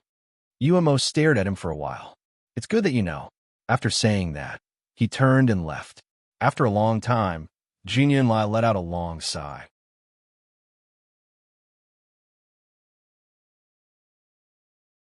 Chapter 2268. Herb Mountain. Compared to the past, this place was much livelier now. Ever since Xu Jing was reprimanded in public and abolished many of the rules she had set, the celestial physician of the illusionary god palace was no longer restrained and could freely come and go to Herb Mountain. When Xu Jing arrived, she saw such a scene. She looked around and saw that almost every mountain was crowded with people. All kinds of medicinal herbs were constantly being picked. Although this was not the first time she had seen this scene, Xu Jing's heart still skipped a beat. In the past, if these people wanted to get these things, they would have to put in a lot of effort and try to curry favor with her. But now, they no longer put her in their eyes. Even when a few people walked past her, they only greeted her with a simple salute and left quickly. If it was in the past, Xu Jing took a deep breath and suppressed all the messy thoughts in her mind. Now that things had become like this, it was useless for her to think more. She did not want to give up the position of the eighth divine envoy. However, at this moment, she glanced out of the corner of her eye and suddenly saw many people heading towards a certain mountain peak. She was in a daze when she saw a woman leisurely walking over from afar. She was wearing a colorful dress, and her black hair fluttered in the wind. Her graceful figure was fully displayed as she moved. The colorful string on her wrist was decorated with small jade fragments. She only needed to lift her hand slightly to tuck her hair behind her ear, and the sound of the bracelet could be heard. Xu Jing's face immediately turned cold. Those people were obviously heading towards that woman. Miss Little Hatchie, we meet again. What a coincidence. Ha ha ha. Miss Little Hatchie, did you bring back enough medicinal herbs last time? What have you taken a fancy to today? Why don't I help you look? Miss Little Hatchie, I heard that you are quite interested and talented in refining medicine. Why don't we exchange pointers when we have time? How about it? Extremely earnest voices could be heard one after another. Many young men came to Little Hatchie's side with eager faces. Little Hatchie plucked an ice lotus and smiled lazily. I've been coming here every day recently, so it's not a coincidence that we've run into each other. Also, there's so many medicinal herbs here. I can take whatever I like. As for sparring, she blinked, and her thick and long eyelashes trembled slightly. Her beautiful eyes were flowing with light, and it was especially alluring. I'm not that free. Most of these people were only grand physicians. How could they compare notes with her? If she had the time, she might as well go back and continue refining pills. Ever since she broke through to senior doctor, Big Brother really knew how to squeeze her dry. Thinking of this, she sighed sadly and resentfully. Besides, I've been very tired recently. Everyone was originally embarrassed by her words, but when they saw her frown, they all felt sorry for her. If that's the case, we won't disturb you any further. That's right, that's right. Little Hatchie, go back and rest as soon as you're done. Finally, it was quiet. Little Eight blinked his eyes and smiled in satisfaction. Then, he leisurely picked some herbs. These people were really interesting. Previously, because she had offended the eighth divine envoy, none of them dared to say a word. Now that the situation had reversed, they were no longer afraid and followed her. After choosing, she prepared to leave. However, just as she turned around, she felt a gaze that could not be considered kind fall on her. She stopped in her tracks and looked up. Then she smiled. Eighth divine envoy, it's been a long time. Shu Jing did not want to pay much attention to her, but seeing the smile on her face, he felt that it was especially dazzling. Although the herb mountain is open now, the herbs inside are especially precious. If you can't make good use of them, it's better not to take so much. It's more appropriate to leave things for others who need them more. Little Hatchie was stunned. Eighth divine envoy, why do you say that? Why did this medicinal herb become a waste in my hands? Shu Jing looked at her coldly and indifferently. This woman was like a demon. All her thoughts were probably spent on her face. How could she have the time and energy to think about refining pills? With so many people disturbing you all day, you probably can't refine pills well. Shu Jing's words were tactful and sarcastic. He was just short of directly saying that Lil Hatchie only thought about hooking up with men every day. The expressions of many people around them changed when they heard this. No matter what, it was not nice to say such things to a girl. Unexpectedly, just when they all thought that Little Hatchie was going to flip out, Little Hatchie suddenly smiled. Oh, eighth divine envoy, are you talking about this? You don't have to worry about this. Although it's a little annoying sometimes, I'm already used to it. People who don't catch my eye will definitely not disturb me. It's the same no matter how many people there are. Oh, I almost forgot. Eighth divine envoy, you probably haven't experienced this before. That's why you think that people's hearts are so easily swayed. She took a step forward and tilted her head to smile. Eighth divine envoy, if you've seen this many times like me, you'll naturally get used to it. Shu Jing was instantly furious. This Little Hatchie, was she mocking her? She was the eighth divine envoy. Of course, she could not be compared to this seductive girl.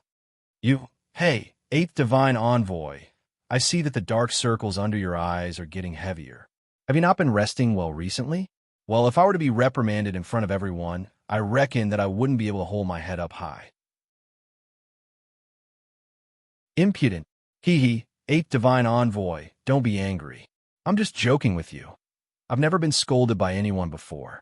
Of course, I can't understand how you feel right now. If I've said something wrong, please be magnanimous and don't hold it against me. Shu Jing was already choked to the point that she could not say a word. Only a raging fire seemed to be burning in her chest. She could not wait to tear the girl in front of her apart. Little Hatchie had already waved her small hand and lifted her feet to leave. The medicinal ingredients this time are enough for a while. I'll come back after a while. 8th Divine Envoy. Let's meet again another day. After successfully choking Shu Jing, Lil Hachi was in a good mood. She happily returned to her residence. However, before she reached her destination, she saw a person standing at the intersection. She stopped in her tracks. That person had already seen her. After hesitating for a moment, he came forward to greet her. Miss Little Hachi. Little Hachi looked at him in surprise. Lianghe, why are you here again? Didn't he run away because of her anger? Didn't he say that he would never look for her again? Why? Lianghe's face turned red. Miss Little Hachi, I was reckless that day. Please don't take it to heart. After I went back that day, I've thought about it carefully. Little Hachi is a peerless beauty with countless admirers. I really don't have the qualifications to ask Little Hachi to like me. He hesitated for a while before he spoke with difficulty. Miss Little Hachi, I've thought about it. Your proposal that day. I can accept it. Little Hachi. Digression. In the end, a bootlicker will end up with nothing.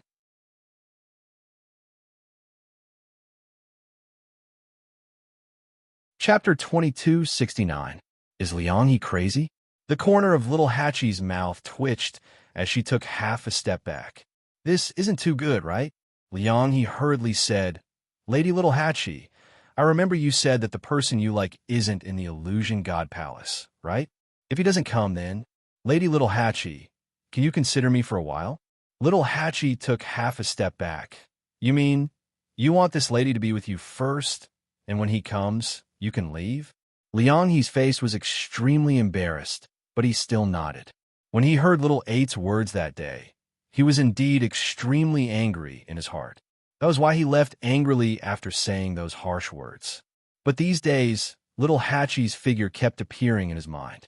He couldn't sleep with anyone, and he couldn't do anything else. His entire mind was in a mess. Thus, after thinking for a while, he finally made this extremely difficult decision. Although he also felt that this was very bad, after saying it out loud, his heart felt a bit more relaxed. Of course, he also had his own plans. What kind of place was the Illusion God Palace? How could he come and go as he pleased? Who knows? That person might never come. Even if he came, it wasn't as if he didn't have a way to deal with him. Little Hachi saw that his expression was firm, as if he was really going to do this. She immediately felt unwell. What was this called? After waiting for Little Hachi's reply for a long time, he was also a bit nervous. Lady Little Hachi, what do you think? A Little Hachi. Suddenly, a calm and cold voice came from behind him. Little Hachi raised her head and saw that a person had already opened the door to the courtyard. He was holding a sword with both hands and standing upright, looking over with an indifferent expression. It was Yanqing. Little Hachi widened her eyes in shock, almost suspecting that she had seen wrongly. Wasn't this person in the Peach Blossom Cove? Why did he suddenly come here? After thinking for a moment, she immediately realized something. You followed His Highness here? Yanqing nodded. His expression was still handsome and cold. His eyes swept across the two, stopping for a moment on Lianghe. Lianghe? Lianghe's face filled with astonishment. You know me? Yanqing said indifferently. I've heard of you. Lianghe was even more puzzled. This person didn't seem to be from the Illusion God Palace. You are, from the looks of it. He came from the courtyard and seemed to be very familiar with Little Eight. Yanqing. Lianghe looked. Yans is His Highness Tian, Ants Hachi Heeses, of Services. Was, S sheet, T's, S sheet. She said softly, Yanqing, you're finally here. I've been waiting for so long. Yanqing's body stiffened. He wanted to push her hand away, but when he looked down and saw her beautiful eyes, he suddenly stopped. Lianghe was also stunned. Miss Little Hachi, you are, during this period of time, he had some understanding of Little Hachi. Although she was enchanting and beautiful, in reality, she was very distant and polite when interacting with other people. Apart from Chu Luiyue and a few others, she was indifferent to most people. She didn't even bother to talk to them. Not to mention such an intimate attitude. Little Hachi moved forward, intending to hug Yin Qing's arm. However, Yin Qing was holding his sword with both hands, motionless. It was like an iron cylinder defense. She raised her head and glared at him. She reached out and pinched his waist. "Give me your arm. Hurry up." Would it kill him to cooperate with her? However, she didn't manage to twist it. Yin Qing's waist was thin. Under his thin clothes, there were tough muscles. Her pinch was like a toy to him. Yin Qing lowered his eyes to look at her. Little Hachi threw 2 daggers at him. Yin Qing let go of his arm. Little Hachi immediately took advantage of the situation. Her slender white arms held his arm, and she moved closer to him. Her skin was really too white.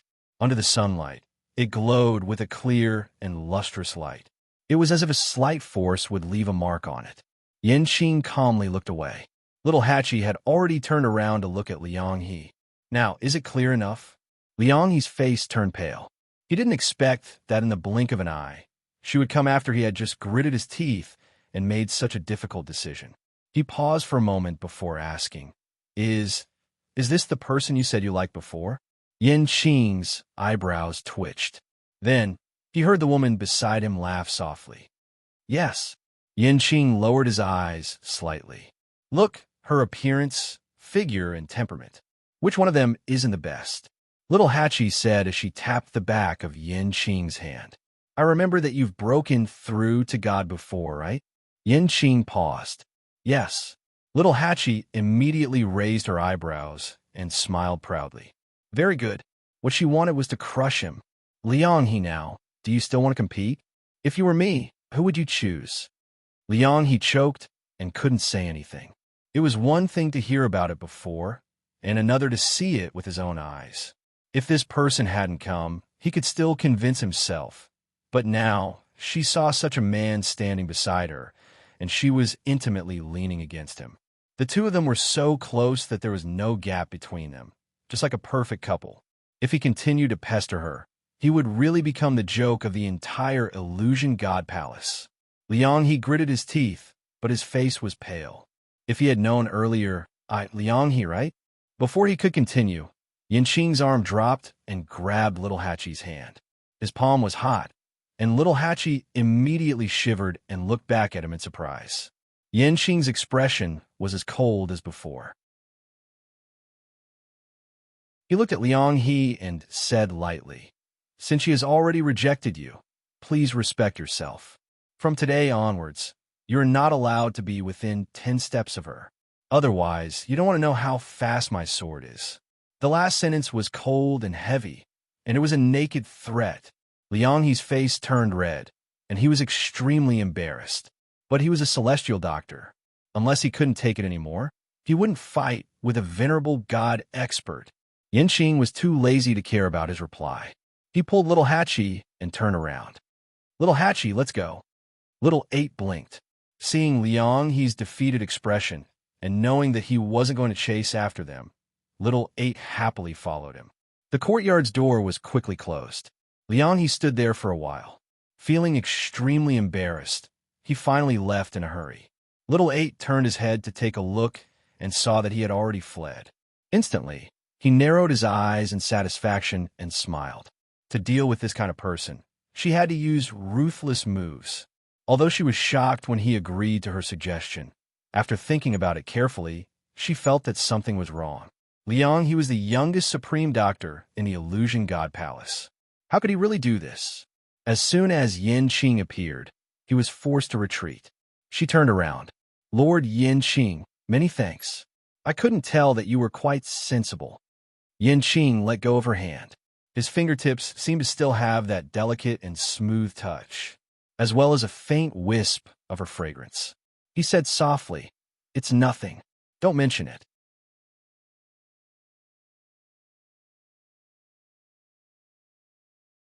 Chapter 2270. Little Hachi pursed her red lips. There was nothing wrong with Yin Qing. He was just as cold as an iceberg all day long. He was so serious that he was almost stubborn. She thanked him sincerely, but he was still so polite. She yawned. "Then I won't disturb you, Mr. Yin Qing. I'll go back first."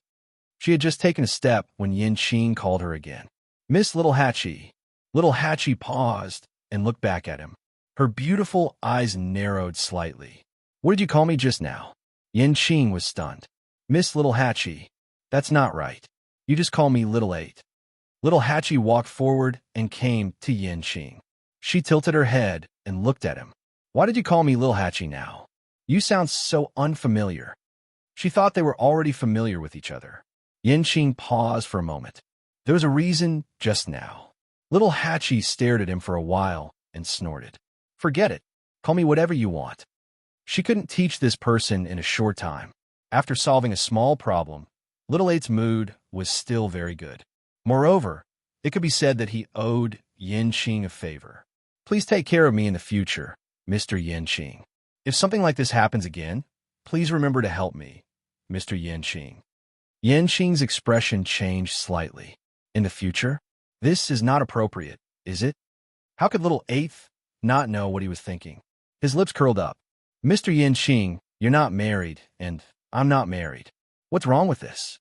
She didn't care about those people, but as time passed and there were more and more people, she would be annoyed occasionally. Now that Yanqing was here, wouldn't it save her a lot of trouble? Yanqing looked at her and asked, if one day Little Hachi girl meets someone she likes, then I'll explain to him when the time comes. Little Hachi patted him on the shoulder. Don't worry, I won't implicate others because of this. Suddenly, she seemed to have thought of something, and her eyes widened slightly.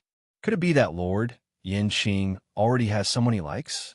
If that was the case, then it was indeed inappropriate for her to do so. Yanqing looked at her, and his Adam's apple bobbed. No. Little Hachi was relieved and smiled again. That's good, that's good. I'll take my leave first. I won't disturb Lord Yanqing. As he spoke, he walked towards his room. After a long time, Yanqing withdrew her gaze and rubbed her fingertips gently. A few days passed in the blink of an eye. Chu Luiwei was still moving forward on the star path. She had already deciphered almost all of the Grand Xian King Division's profound formations. The one in front of her was the last one. As long as she successfully executed this, it would mean that she had completed 4/5 of the entire star path and officially stepped into the path of a Grandmaster's profound formation. The surrounding people were also waiting with bated breath. At this point, Chu Liuyue's talent and strength were already beyond doubt.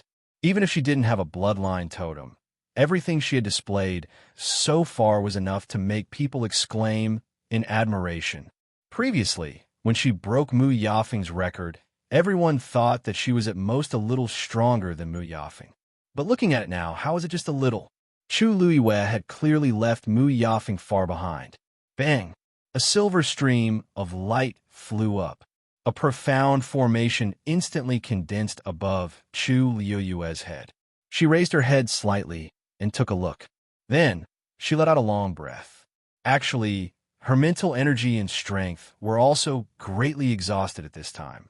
Her lips were somewhat pale. She closed her eyes and adjusted the aura in her body. Seeing this, everyone couldn't help but look at each other. Is she going to stop? She can't not stop. Isn't she a Grand Xian King teacher? The profound formations in front are all at the Grandmaster level. That's true. But even so, she's still really powerful.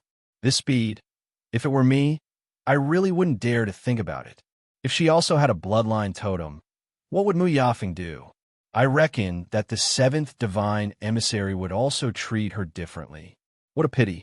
All kinds of discussions came one after another. There were also some people who quietly looked at Mu Yafeng and observed her expression. It was just that Mu Yafeng was expressionless at this time, so they couldn't see anything. Of course, she was definitely unhappy. If it were anyone else, they probably wouldn't be happy at this time. How could Mu Yafeng not know that these people were looking at her? All these years, because she was highly regarded by the 7th divine emissary, she was pursued by many people and also secretly envied by many people. There were definitely many people who were waiting to see her make a fool of herself. So no matter what, she definitely couldn't show anything at this time. Seeing that the last profound formation of a Grand Xian King teacher was also displayed, Mu Yafeng's hands and her sleeves clenched into a ball. It didn't matter. She was only a Grand Xian King teacher. Even if she had already seen the mythical flame diagram, it was impossible for her to comprehend those profound formations in such a short time. How could that threshold be crossed so easily? Thinking of this, Mu Yafeng's mood finally improved a little. She turned around and planned to leave. However, at this time, the surrounding crowd suddenly became restless. Many people sucked in cold air and let out waves of exclamations. Mu Yafeng immediately felt uneasy and turned around to look. This look finally caused the calm expression on her face to crack. A trace of shock and disbelief flowed out from between her brows. The woman standing on the star path didn't leave, as everyone expected. Instead, after a short rest, she continued forward. Without the slightest hesitation, she stepped in. At the same time, a spot of light suddenly lit up. A Grand Master profound formation.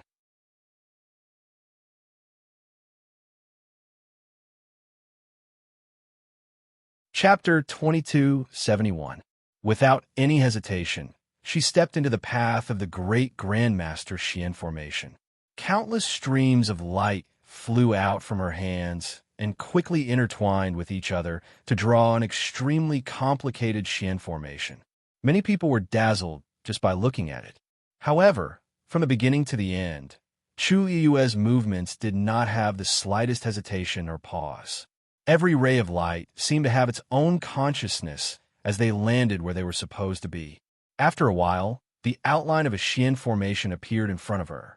The lines on it were also quickly filling in and outlining. She's actually trying to use a great Grandmaster Xian formation. After the initial commotion, the surrounding crowd quieted down. Countless pairs of eyes stared at this scene without blinking, afraid that they would miss something. Mu Yafeng was also watching. However, the more she watched, the more panic she felt. From the looks of it, Chu Yue did not seem to be using a great Grandmaster Xian formation for the first time. Could it be that she's hiding her strength? Mu Yafeng could not help but murmur softly. Other than this answer, she could not think of any other reasonable explanation.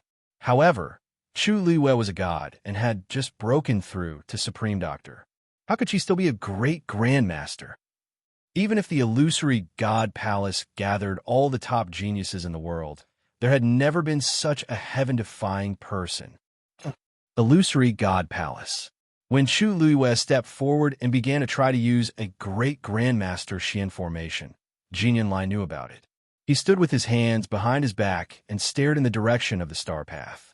After a moment, he no longer hesitated and walked outside. Even if she did not have a bloodline totem, such talent was extremely rare. He had to make a trip there personally. When he passed by the Black Jade Square, he glanced out of the corner of his eye and saw Yu Qian standing there. Jin Yanlai stopped in his tracks, half-turned, and bowed in Yu Qian's direction. Second Divine Envoy. Yu Qian asked, "Are you planning to meet Shang Wanyu?" Jin Yanlai was not surprised that he guessed it and nodded. "Yes." Yu Qian smiled.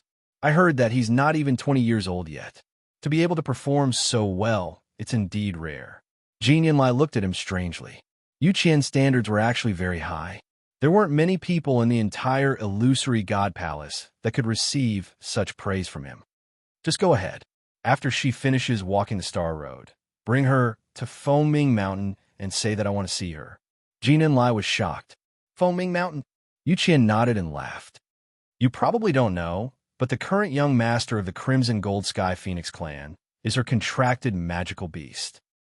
Jin Yanlai walked out of the illusory shrine with mixed feelings and followed the star path. The moment he appeared on the star passage, he immediately attracted the attention of many people. "The seventh divine emissary is here. Are you here for Shang Wanyu? That must be it, right? After all, Shang Wanyu is the only one on the star passage." With such talent and performance, the seventh divine emissary would have already arrived if it were someone else.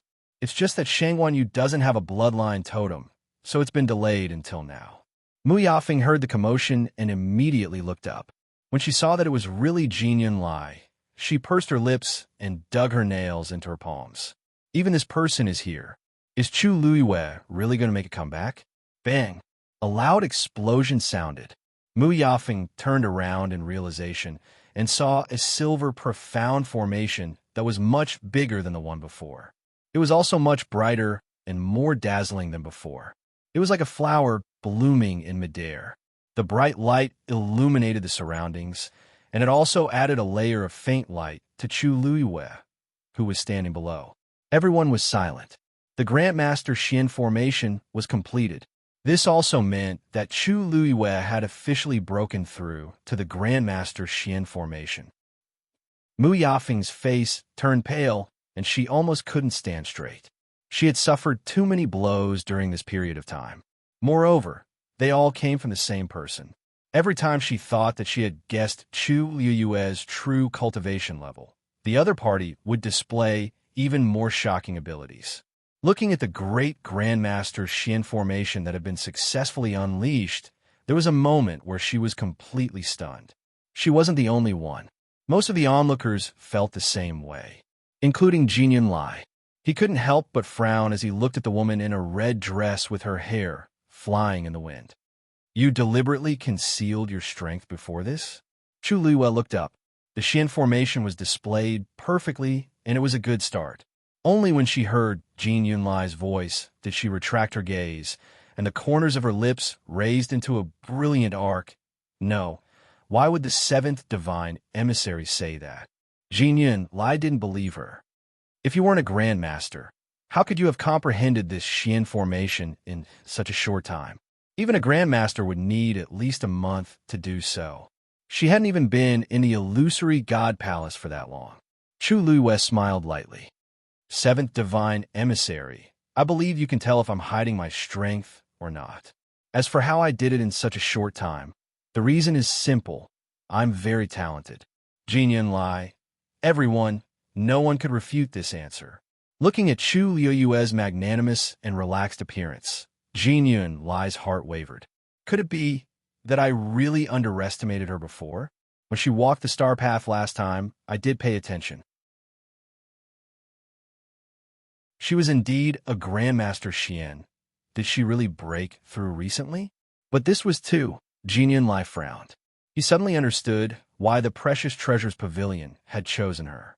If what she said was true, then the aptitude she possessed was extremely terrifying. Jin Yunlai stared at her for a while and asked again, "Do you still want to continue?" Chu Luiyue glanced ahead. The Xian formations in this area were relatively simple and wouldn't take too much effort. But Jin Yunlai's arrival at this time seemed a little unusual. No. She shook her head and looked at Jin Yunlai. Seventh divine emissary. Are you looking for me for something? Jin Yunlai knew that she was very smart, so she didn't hide it and simply nodded. Come with me. After saying that, she turned and walked towards the illusory god palace. Chu Luiyue was stunned. Jin Yunlai had always looked down on her. It was the first time that he took the initiative to look for her like today. Moreover, why was he still walking towards the illusory god palace? Was there anything that he couldn't say here? Chu Luiyue's mind raced. Without any hesitation, she followed him. After the two left, the originally silent crowd suddenly became restless and all kinds of guesses were made. Mu Yafeng was annoyed and turned to leave. On the other side, Chu Luiyue followed Jin Yunlai all the way. Jin Yunlai didn't say anything along the way, so Chu Luiyue tactfully kept quiet. The two, one in front and one behind, arrived at the gate of the illusory god palace again. Then, Jin Yunlai turned and walked to the right.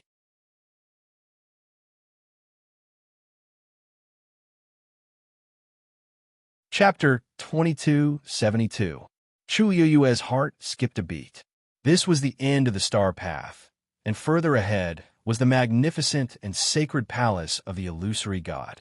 Other than that, there was only the rolling mountain range behind them. They were obviously not going to the palace of the illusory god. Chu Luiyue hesitated for a moment and finally asked, Seventh Oracle, where are we going now? Jin Yunlai didn't even turn his head. Foaming Mountain. Chu Luiyue was stunned. Foaming Mountain? What's that place? Jin Yunlai didn't stop walking. You'll know when we get there. His voice was as cold as ever, as if he didn't want to say more. Chu Luiyue's lips moved, and she swallowed the rest of her words. Yes. Chu Luiwei continued to follow Jin Lai. They were walking along the outer wall of the palace of the illusory god. Because it was still cold and cheerless, there was no one else on the wide road except for the two of them. After all, this was still the territory of the palace of the illusory god. After walking for a while, Jin Lai finally stopped. In front of the two of them, there was a translucent barrier that blocked the road. A faint pressure was emitted from it.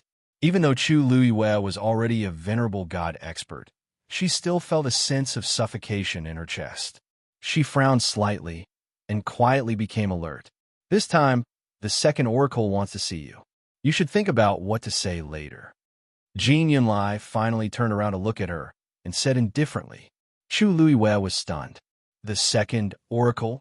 This identity was already the second in command of the oracles, and even Jin Lai and Xu Jing had to treat him with respect. But such a person actually wanted to see her at this time?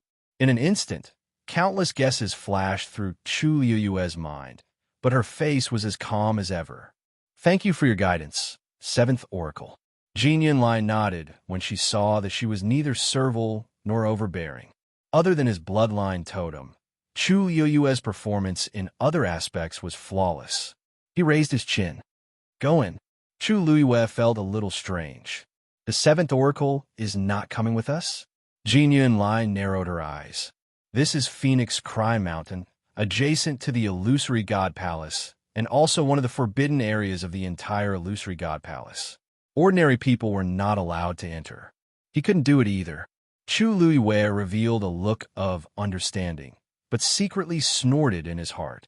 It turned out that this was the forbidden area that Jin Lai had mentioned before. However, he said that it was one of the forbidden areas. The Illusory God Palace had quite a few forbidden areas. She collected her thoughts and walked forward. She took a step forward, and her figure disappeared behind the barrier. Seeing that she had entered, Jin Lai frowned and remained silent for a while. He had always felt that it was inappropriate for the Yu Qian to meet Chu Luiwei here. However, the Yu Qian was the second oracle after all. In the current Illusory God Palace, he had a lot of authority. Especially now that the first oracle had been in seclusion, many things had fallen into the hands of the second oracle. Jin Lai suddenly remembered what Xu Jing had said before. The gate of heaven had already opened. Logically speaking, the first oracle should have come out. He pondered for a long time before turning around and leaving. At this moment, Chu Luiwei passed through the barrier and came inside. She stood still and looked forward. She was stunned. In front of her was a steep and tall mountain. However, there was not a single blade of grass on this mountain. It was just a charred and bare area. It looked as if it had just experienced a big fire. Even the area at the foot of the mountain was barren. There was no sign of life. Standing here and looking at this scene, she seemed to be able to smell the faint burning smell in the air. However, when she looked carefully, she found that many of the stones on the mountain had been polished with traces of vicissitudes. Even if something had really happened here, it did not seem to have happened recently. She suddenly thought of something and looked back. The magnificent Illusory God Palace was right behind her. However, there was a translucent barrier falling from the sky, separating the Illusory God Palace and this place.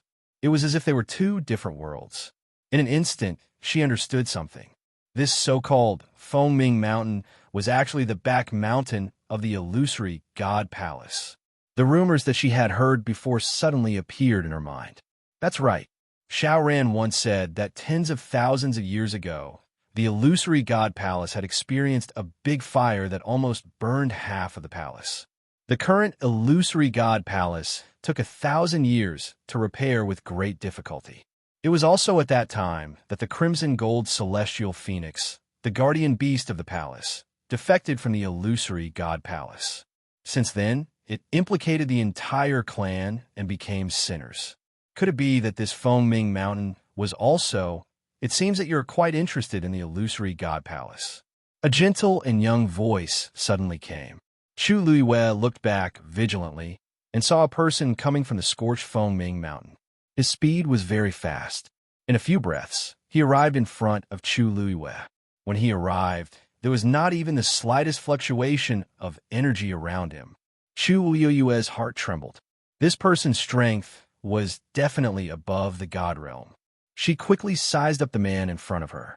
He looked to be in his 20s, handsome and gentle. It was really hard to imagine that he was the second divine envoy who controlled the life and death of countless people. At this time, Yu Qian was also looking at her. A faint wave of emotion flashed through his eyes. Greetings, second divine envoy. Chu Liyue bowed her head respectfully and politely. Yu Qian came back to his senses and slowly smiled. I asked you to come here today because I have something to tell you. He raised his finger and pointed at the foaming mountain behind him. Do you know where this place is? Chu Liyue was startled. Wasn't this the foaming mountain? Where else could it be? As if seeing through her thoughts, Yu Qian smiled and said, That's right. In the past, the guardian beast of the Divine Master, the crimson gold celestial phoenix, was raised here.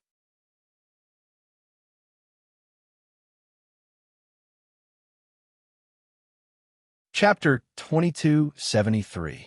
Divine Master. Chu Liyue's pupils suddenly shrank. Almost instantly, she understood that the Divine Master that Yu Qian mentioned must be the true master of the palace of the illusory god. So, the crimson gold heavenly phoenix ancestor was not only the guardian beast of the palace, but also the Divine Master personally took care of it. To be able to leave the back mountain of the palace of the illusory god to it, it was enough to show the trust and love that the Divine Master had for it. But she didn't know what happened later that caused the Divine Master to betray and even directly burn down the palace of the illusory god. As it was related to the heavy secrets of the past, Chu Liyue tactfully didn't answer. Yu Qian put one hand behind his back, slightly raised his head, looked at Feng Mingshan, and sighed softly. The Divine Master treated Yi Ling very well, but unfortunately, it let the Divine Master down. Chu Liyue slightly pursed her lips. Yi Ling.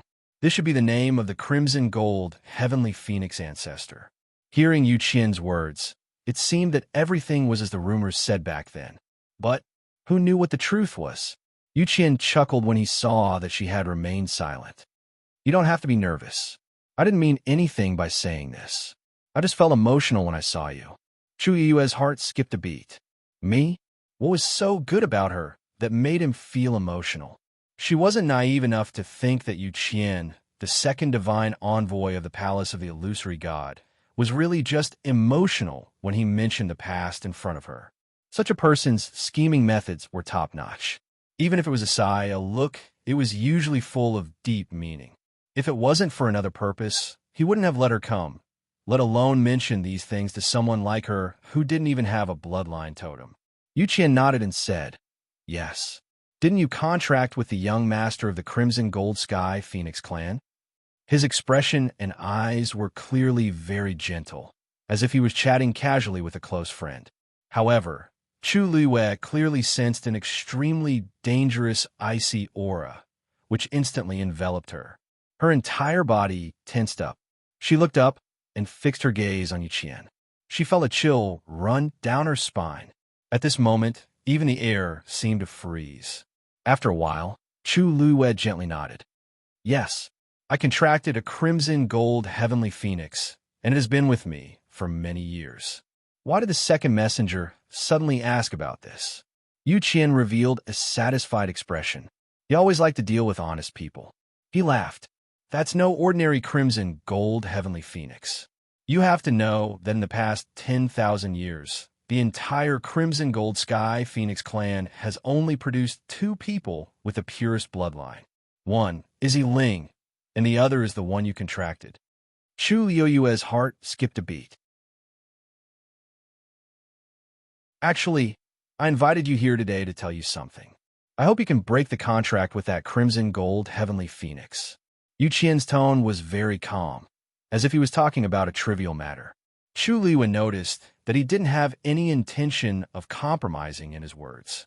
The corners of her lips curled up slightly as she asked with a faint smile. Second messenger, can I say no? Yu Qian's expression was gentle. I'm afraid not. Chu Liyue shut her mouth. She knew that the other party's attitude was firm. It was useless to continue talking. The other party was the second messenger. His status and strength were much higher than hers.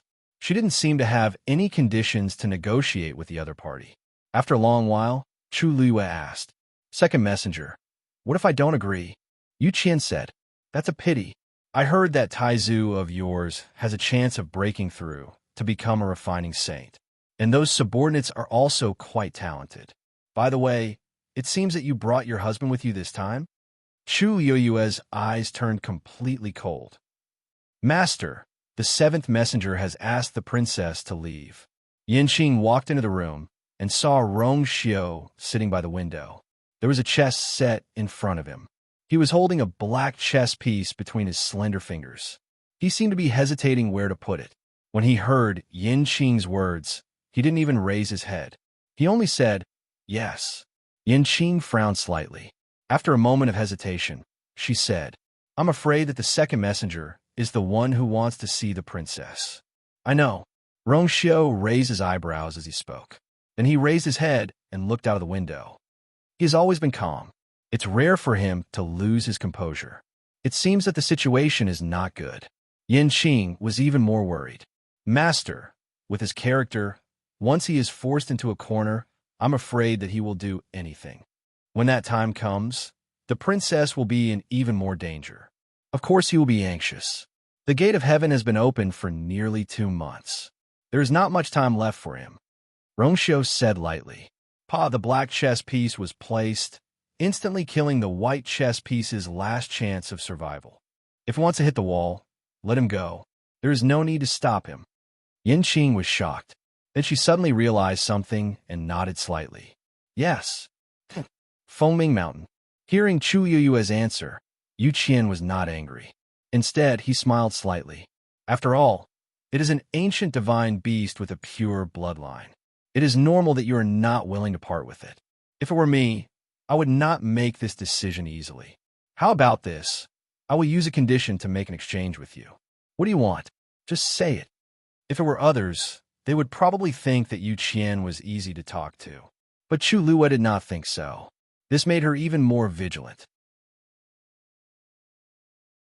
In comparison, Yu Qian had the absolute right to speak in front of her. Even if she did not agree, could Yu Qian not do anything to her? But when he heard her refusal, not only did he not force her, he even took a step back. This matter itself was full of strangeness. Seeing that Chu Luiyue did not speak for a long time, Yu Qian said again, "I see that you seem to be very interested in the palace of the illusory god. If you want to come in, just nod your head. And I can guarantee that you will be treated well in the palace of the illusory god in the future." Chu Luiyue smiled. The second divine envoy is right. I do want to enter the palace of the illusory god. However, as long as I finish the star path, I can achieve this goal. Why should I use dumpling to exchange? Yu Qian suddenly laughed, as if he had heard a joke. "Shangguan Yu, even if you break all the Xian formations on the star path, is useless. Because you don't have a bloodline totem, the door of the palace of the illusory god will never open for you." Chu Luiyue did not say anything. "However, if you are willing to break the contract with that crimson gold sky phoenix, I can let you have a bloodline totem.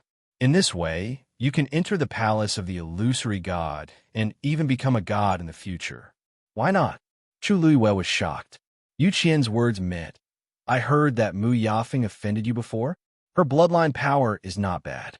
If you don't mind, you can choose her. Of course, if you don't like her, there are many other choices in the palace of the illusory god." Yu Qian took a step forward and looked down at her with a smile on his lips. "As long as you agree to my conditions, all of this will be within your reach."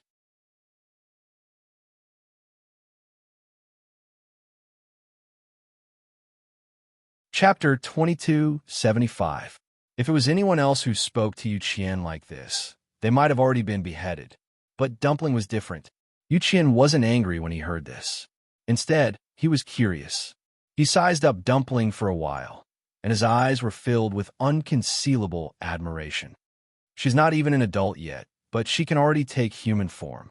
She really has a pure bloodline. Previously, he had only heard about it, but now that he saw it with his own eyes, he knew how heaven-defying this crimson gold heavenly phoenix was. No wonder Yi Zhao didn't hesitate to freeze and seal the divine Phoenix Mountain, causing all the clansmen to fall into a deep sleep and refuse to hand her over. Your dumpling?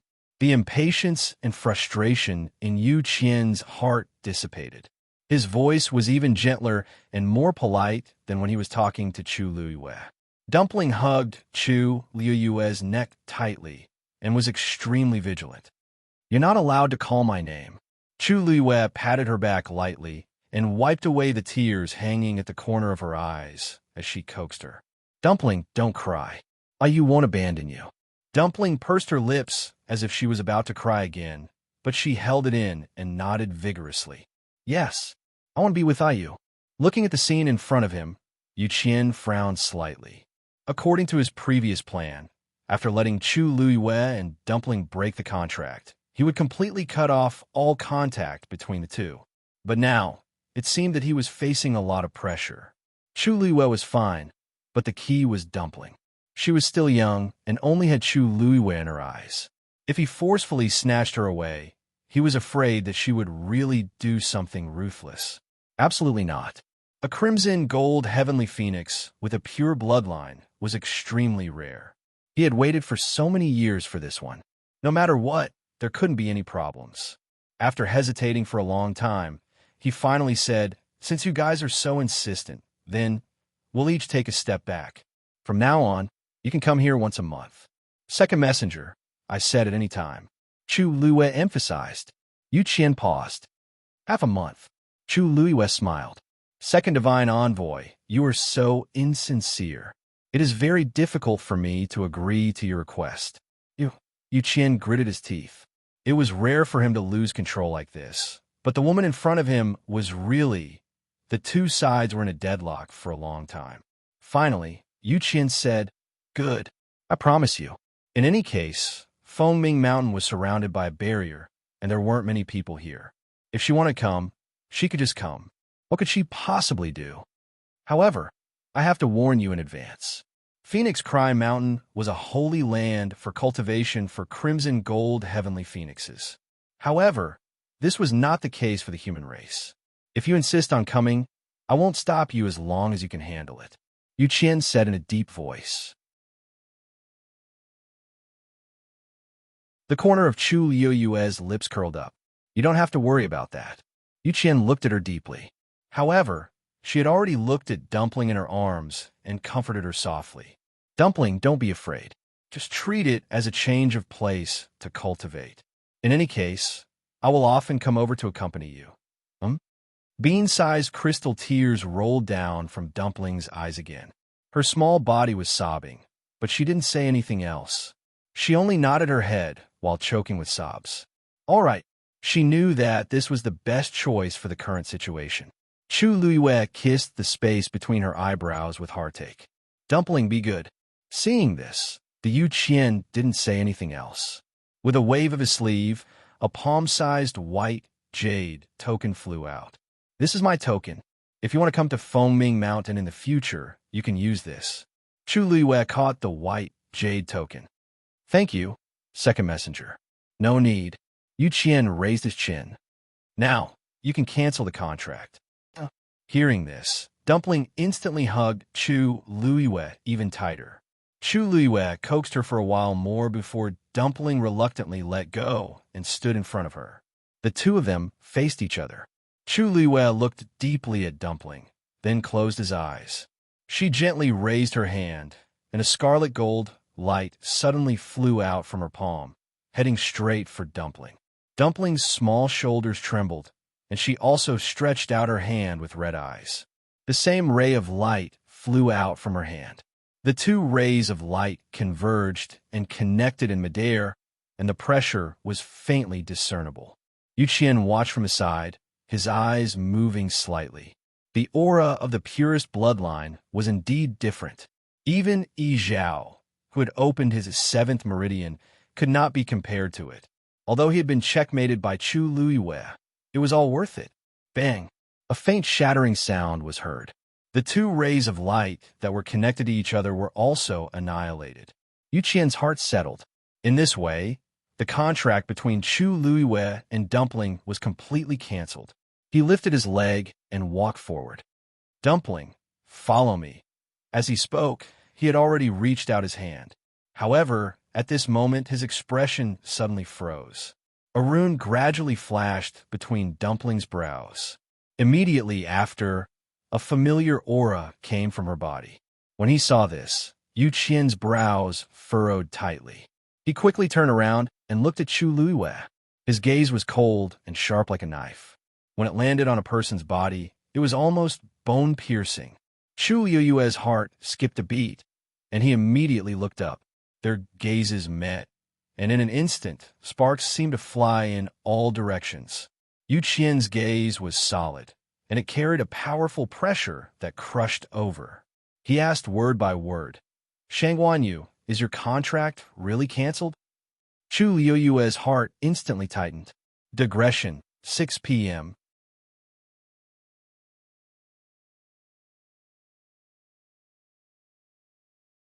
Chapter 2276. After a short moment of silence, she said, "Of course." She and Dumpling didn't have an ordinary contract to begin with. Now that she said it was canceled, it was just to save some face. Could the Yu Qian really see something? Then what's with the aura in her body? The Yu Qian's eyes were full of scrutinizing pressure as he stared at Chu Luiwei. Chu Luiwei's eyebrows twitched slightly. Just as he was about to ask, Dumpling asked crisply, "Hey, are you talking about this?" The Yu Qian turned around and saw Dumpling pointing at the gradually fading totem between her eyebrows and asked, "That's right." The Yu Qian replied affirmatively, but his eyes were still full of suspicion. If the contract between the two of you has really been canceled, why is there still this aura left? This is clearly a special power that the Crimson Gold Celestial Phoenix has after contracting with a human. Although ordinary Crimson Gold Celestial Phoenixes inherited a certain amount of bloodline power, they wouldn't have such an aura. But Dumpling had it at this moment. Hearing this answer, Chu Luiwei and Dumpling quickly looked at each other and exchanged glances. His explanation was very interesting. Since this aura was only produced when the Crimson Gold Celestial Phoenix contracted with a human, how did he know? Seeing how confident he was, he must have seen it before. Then, there was only one explanation. The ancestor of the Crimson Gold Celestial Phoenix, Yiling, had a contract with the God Master of the Palace of the Illusory God. So now, he began to suspect Dumpling. Understanding this point, Chu Luiwei looked at Dumpling and blinked gently. Dumpling's heart lit up, and she immediately took out a crimson gold feather. I think it should be because of the ancestor's golden feather, right? Seeing Dumpling take out the ancestor's golden feather, a trace of shock flashed across the Yu Qian's face. "Why do you have this?" "Of course it's because I'm the young master." Dumpling rolled her eyes and carefully put away the ancestor's golden feather. "If it's not with me, do you think it's with you?" She hated Yu Qian to the core, so she didn't hold back when she spoke. However, Yu Qian didn't have the time to care about this. He frowned doubtfully and looked at Dumpling. The aura he had sensed earlier was indeed the same as the aura on the ancestor's golden feather. Could it be that I was wrong? After all, Dumpling had the purest bloodline, so it was reasonable for her to obtain the ancestor's golden feather. Back then, he had asked Yi Zhao for it, but he didn't manage to get it. It turned out that she was with Dumpling. Tuan Zi's big eyes and the tip of her nose were still red. She sniffled and continued to complain. "You've already separated me from Ayu. What other contract can I have?" His words were still filled with anger and dissatisfaction. Yu Qian gradually dispelled the doubts in his heart, and his expression eased. "That's for the best. You have the purest bloodline. That kind of contract will only hinder your breakthrough." As he said that, he raised his chin. "Let's go back to Fengming Mountain. After that, you'll be staying here most of the time." Dumpling looked at Chu Luiwei eagerly. "I want you to go with me." Yu Qian paused. He wanted to directly refuse, but seeing that Dumpling was still agitated, he finally nodded and snorted. "All right, as long as she can go up, I won't stop her." With that, he tapped the tip of his foot and took the lead to rush towards Fengming Mountain. On the other hand, Tuanzi turned around, ran over, and hugged Chu Liyue's leg with its shiny little feet. You come with me." Chu Liyue bent down and picked her up. All right. In any case, she would come here many times in the future. She would first go and take a look at the situation on Foaming Mountain. Dumpling hugged her and snuggled into her embrace, her face full of reluctance. Chu Liyue patted her back and rushed towards Yuqian. Very quickly, Chu Liyue understood why Yuqian said those words. On Foaming Mountain, there was an extremely powerful pressure. She had only gotten a little closer when she felt as if her chest was being pressed down by something. She felt stuffy, and her speed also decreased. A transparent heat wave swept over from the mountain. It was scorching hot.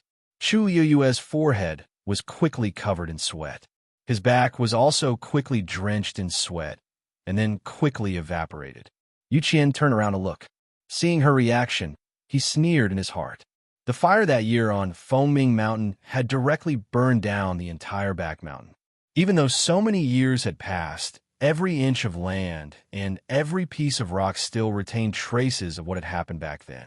Back then, Yiling's 9 meridians had all been opened, and his strength was unparalleled. Even though he had been dead for many years, his power was still there. Even he didn't come here often, not to mention a god like Chu Liyue. About 15 minutes later, Yuqian arrived at the peak of Foaming Mountain. He stood with his hands behind his back and waited for another 15 minutes before Chu Liyue and Dumpling finally arrived. The moment her feet landed on the mountain, Chu Liyue's eyebrows twitched, and she summoned her divine body almost immediately. A layer of beautiful soft armor quickly covered her body. With the divine body as a barrier, the burning sensation was finally reduced by a lot. Are you all right? Dumpling asked worriedly. Chu Liyue shook her head. I'm fine. Because she was worried that she would reveal something in front of Yuqian, she had stopped borrowing Dumpling's power from just now. That was why it took her a lot of effort to come here.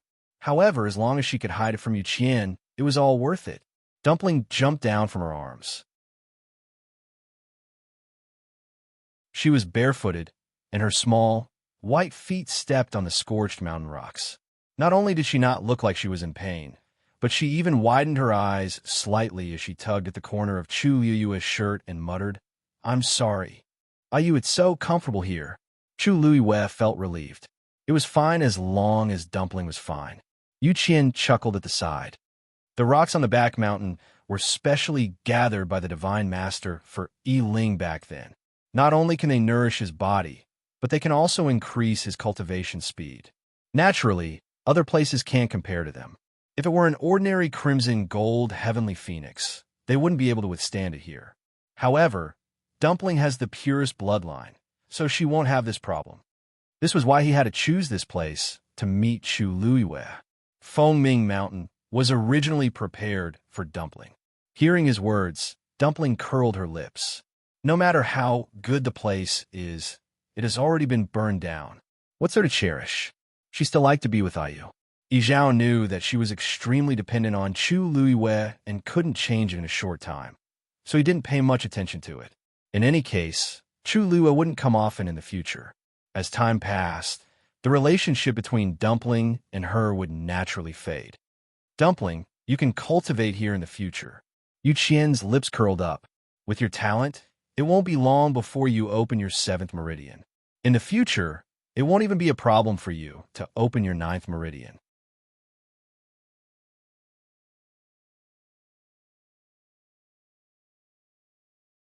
Chapter 2277. Chu Liyue's heart skipped a beat. The Yuqian's words, it was as if he really hoped that Dumpling could open her meridians as soon as possible. This was the same as the owner of the eye from before. That person was obviously not the Yuqian, but there must be some unknown relationship between the two. Otherwise, that I wouldn't have been able to summon the illusory God Palace back in the Red Moon Desert. Even if it was just an illusion, it was enough to explain the problem. They wanted Dumpling to open her meridians and even hoped that she would open her 9th meridian. Back then, Yiling had opened all 9 meridians, but didn't he betray the illusory God Palace? After that, The Crimson Gold Sky Phoenix clan was directly labeled as a sinful clan. Even Yi Zhao was captured and tortured. But Yu Qian's current attitude towards Dumpling was truly suspicious. Dumpling ignored Yu Qian. "Yu, can you accompany me to take a look around?" Chu Luiwei rubbed her head. "All right." With that, the two of them walked to the side. Fengming Mountain was steep and towering. Although the top of the mountain was bare, it still contained an extremely shocking amount of power. To Dumpling, it was indeed the best place to cultivate. Walking on the charred mountain rocks, Chu Liyue's emotions churned as countless thoughts flashed through his mind. All of a sudden, Tuanzi pulled her hand and said, "Yu, it's so quiet here. I don't like it." At first, she did feel that this place was very suitable for cultivation, but after staying here for a long time, she felt that this place was too deserted. In the future, when Yu wasn't around, wouldn't it be boring for her to be alone? Without waiting for Chu Luiyue to speak, Yu Qian took the initiative and said, "If you want to be more lively, the Illusory God Palace also has a lot of divine beasts. I can get them to accompany you." Chu Luiyue frowned slightly. "Second divine envoy, this Fengming Mountain. I'm afraid ordinary divine beasts won't be able to stay here, right?" Yu Qian said softly, "It doesn't matter as long as Dumpling likes it." Dumpling glared at him. "I don't like it. Wouldn't it be terrible if those magical beasts all died after coming here?" Chu Luiyue pinched Dumpling's little face. Dumpling is not angry. There is no sign of life here. It is indeed a bit desolate. "How about this? I will leave the 2 Tian baby to you." Dumpling was stunned. "Really?" Chu Luiyue nodded and took out a 2 Tian baby. He bent down and placed it in Dumpling's chubby little hand. "The heaven and earth energy here is abundant. It's just right for me to raise it." Dumpling blinked and nodded vigorously. "Good. In the future, you should come often too." After getting Chu Liyue's affirmative answer, Dumpling ran to the side, picked up a stone, and threw it at the ground. Bang! A hole suddenly appeared on the mountain rock. Yu Qian's eyebrows twitched. Fengming Mountain was extremely difficult to shake. Tens of thousands of years of wind and rain had not left many traces on it. Dumpling just casually threw a stone, and Dumpling buried the 2 Tian baby, revealing only the 2 tender leaves at the top, gently swaying in the wind. "That's good." Dumpling clapped her hands in satisfaction. She heard that 2 Tian baby could grow up, so it was very suitable to raise it here. Yu Qian glanced at the 2 Tian baby, but didn't care too much about it. It was just a small toy for Dumpling to relieve her boredom. Chu Luiyue wiped the sweat on her forehead that was still dripping down. "Dumpling, I will go back first today. I will come to see you tomorrow." Hearing that, Tuanzi ran over and hugged her reluctantly. "Then you must come tomorrow." Chu Luiyue smiled lightly. "Yes." Then, she took a deep breath and said goodbye to Yu Qian. Yu Qian was naturally happy about her departure. He didn't try to persuade her to stay and directly agreed. However, perhaps it was because Chu Luiyue was still cooperative with Dumpling's matter, or because Dumpling was still here, Yu Qian's attitude was still considered polite. After giving a few more instructions to Dumpling, Chu Luiyue left. After her figure disappeared into the distance, Yu Qian looked at Dumpling. Dumpling turned her back and sat down in front of the 2 Tian baby. Her entire body was filled with disgust for him. Yu Qian didn't mind. As long as she could open her meridians as soon as possible, nothing else mattered. Yu Qian also left quickly. Dumpling was the only one left in the huge Fengming Mountain. Her cheeks puffed up in anger as she wiped away the tears hanging from the corner of her eyes and snorted softly. Acting was really not easy. When he got back, he would ask Yu for double the kisses. After Chu Luiyue came out of the barrier, she went straight to her residence. When she returned to the courtyard, it was already very late. Just as she arrived at the door, it opened from the inside. Rongxiu was standing behind the door. There was a faint smile on his elegant face. "You're back." In an instant, Chu Liyue's tense mind finally relaxed, and a strong sense of fatigue quickly surged up. During this period of time, she had experienced too many things. Previously, the string in her mind had always been taut, but now that she saw Rongxiu, she finally let go of her guard. She took a step forward and threw herself into Rongshio's arms. Leaning against his firm and warm chest, she could even hear the powerful beating of his heart. A familiar cold fragrance wrapped around her.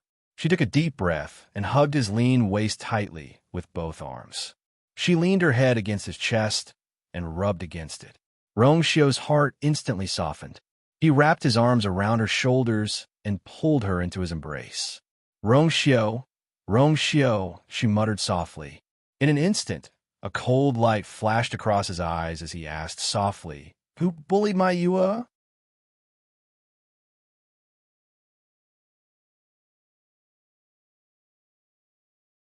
Chapter 2278. Chu Luiyue shook her head. It's fine, it's just that dumpling was left at Fengming Mountain.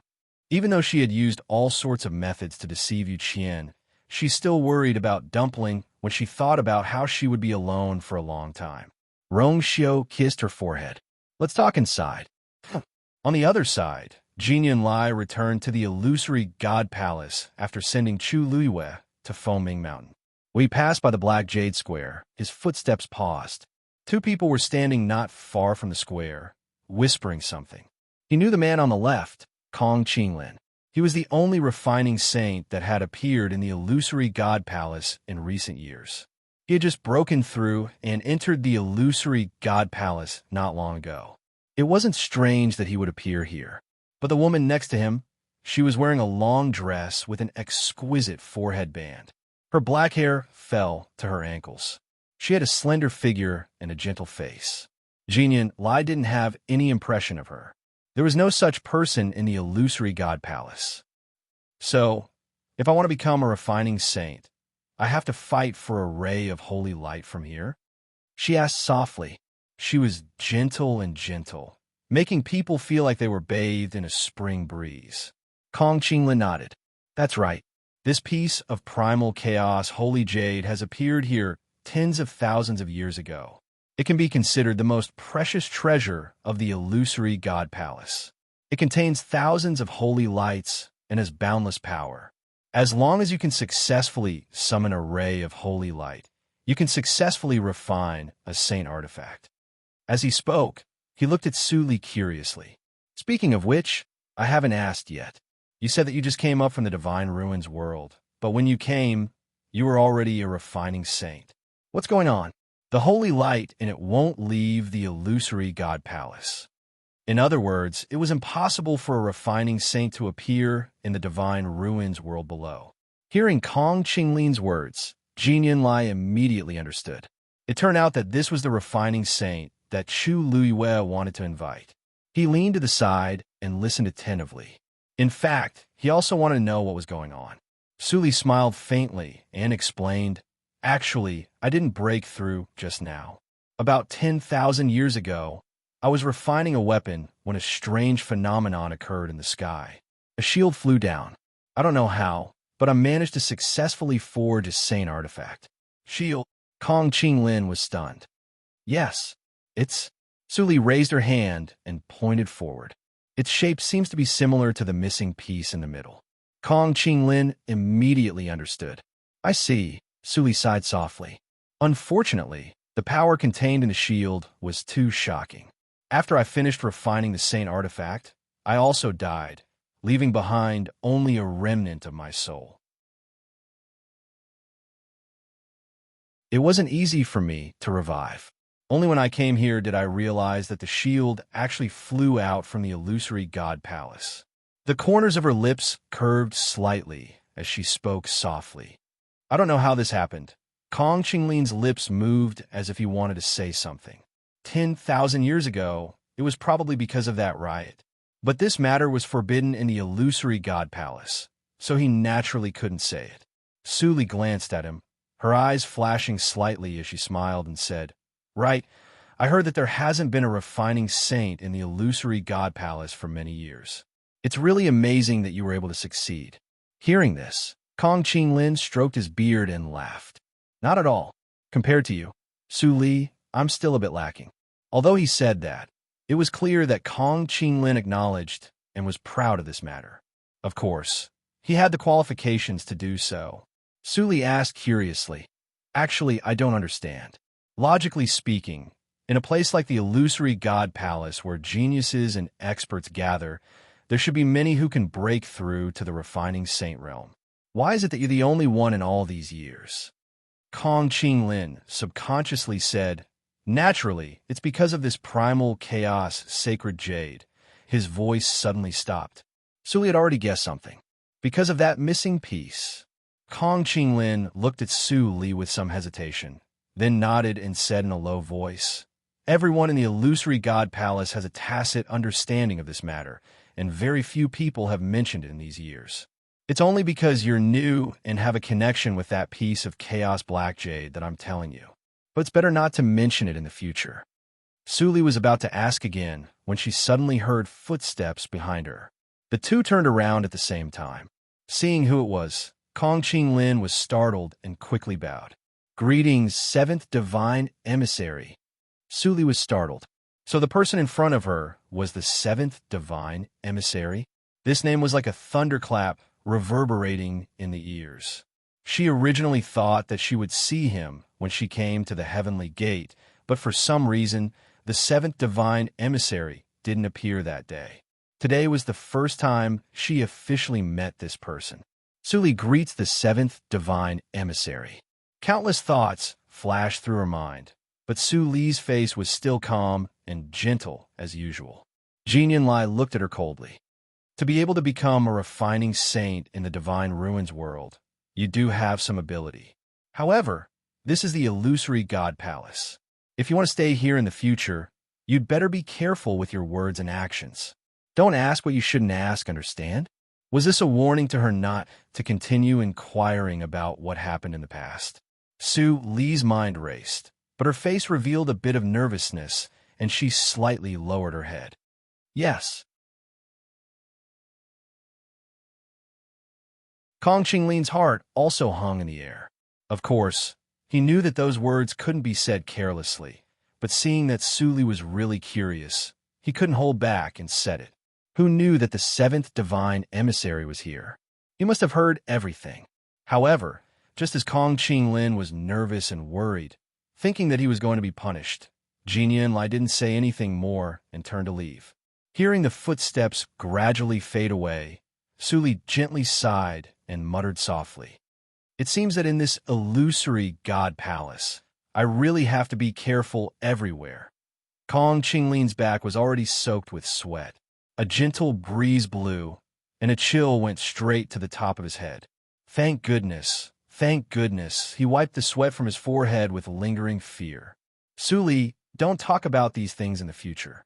The seventh divine emissary probably saw that it was your first mistake today, so he let you off. If you do it again in the future, it won't be so easy. Su Li looked at his reaction thoughtfully. Is the seventh divine emissary very strict? He had only said a few words, but Kong Qinglin was already so nervous. Kong Qinglin smiled bitterly. Not all. All the divine emissaries are like this. After all, it's related to the past. Forget it. Don't mention it in the future to avoid causing trouble for yourself. Su Li blinked her eyes and smiled gently. Okay.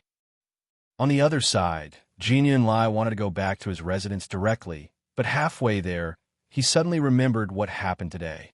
He turned around and walked in another direction.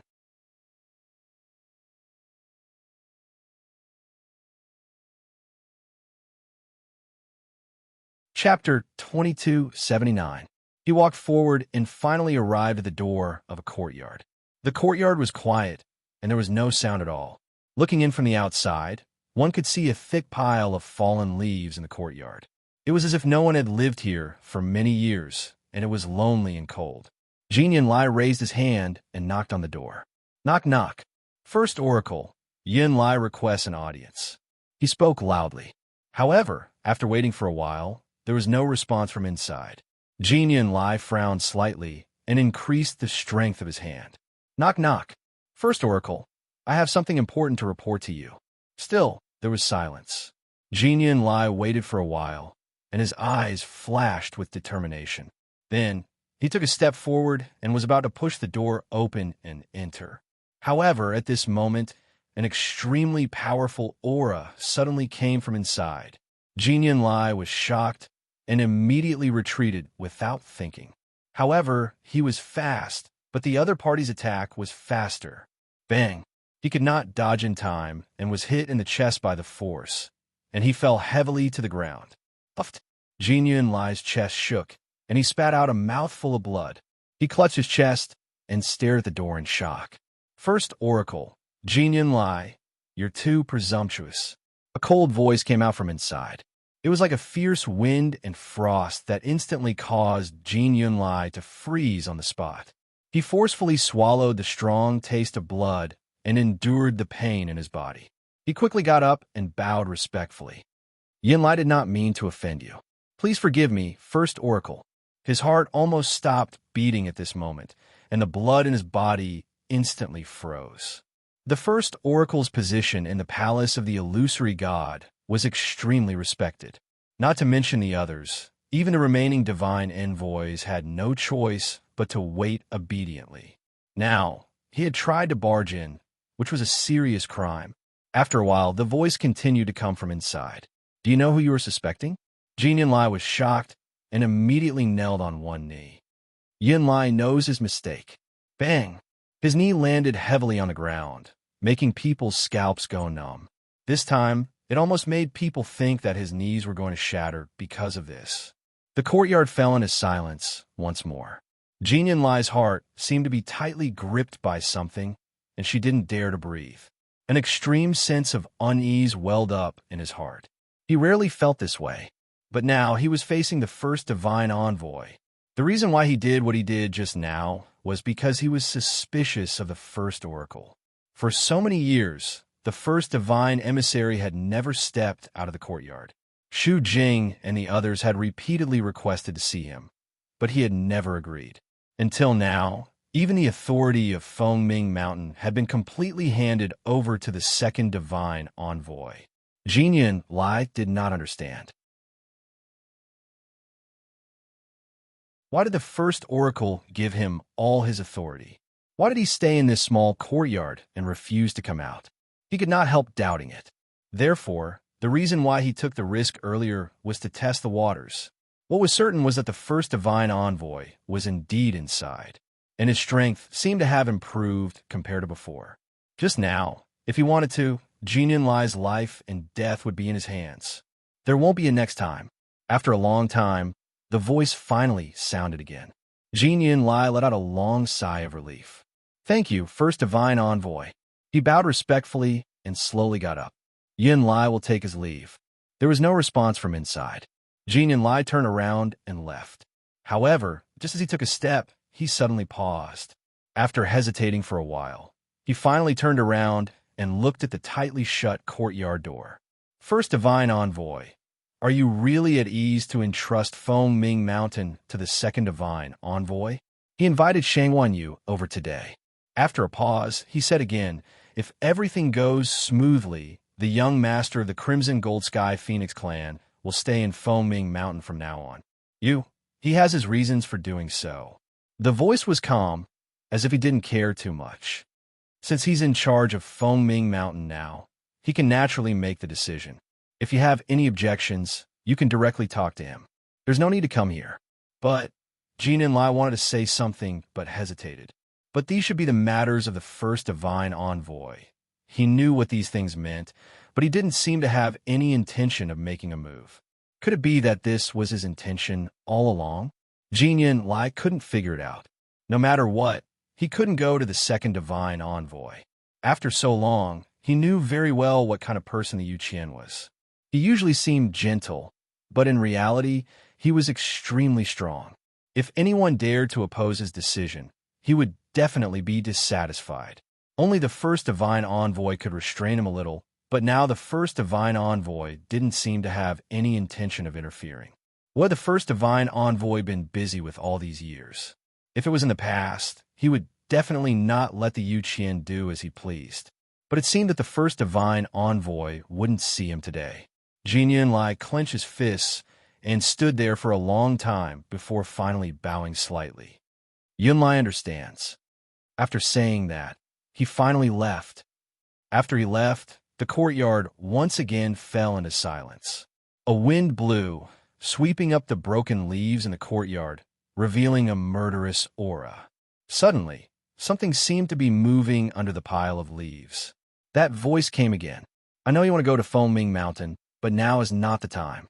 The commotion under the pile of leaves finally died down. Jinyan Lai raised his hand and wiped the blood from the corner of his mouth. His expression had returned to normal.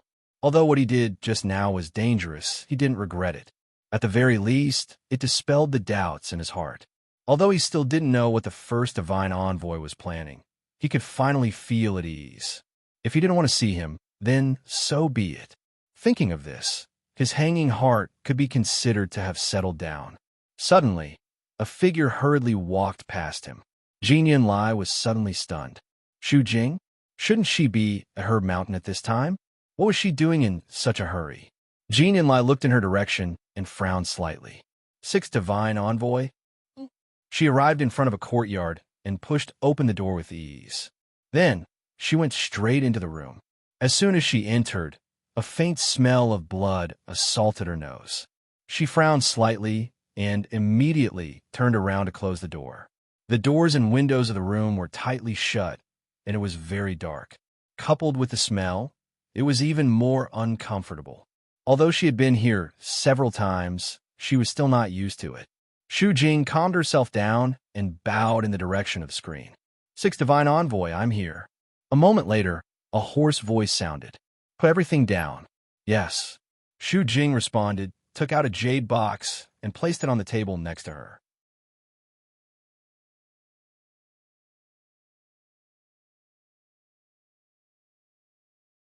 Chapter 2280. There is a hint of displeasure in that coarse and hoarse voice. Only one, Xu Jing said. After all, this is a medicine at the level of a medical sage. It's extremely difficult to refine. The man chuckled. But it's been many years since you became a medical sage.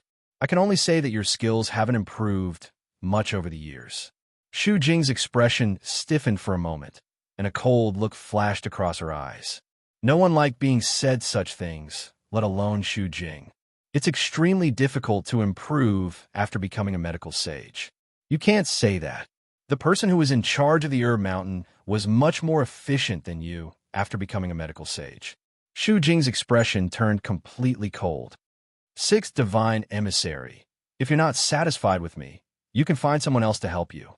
She wanted to know who else in the illusory God Palace could help her. That voice laughed softly.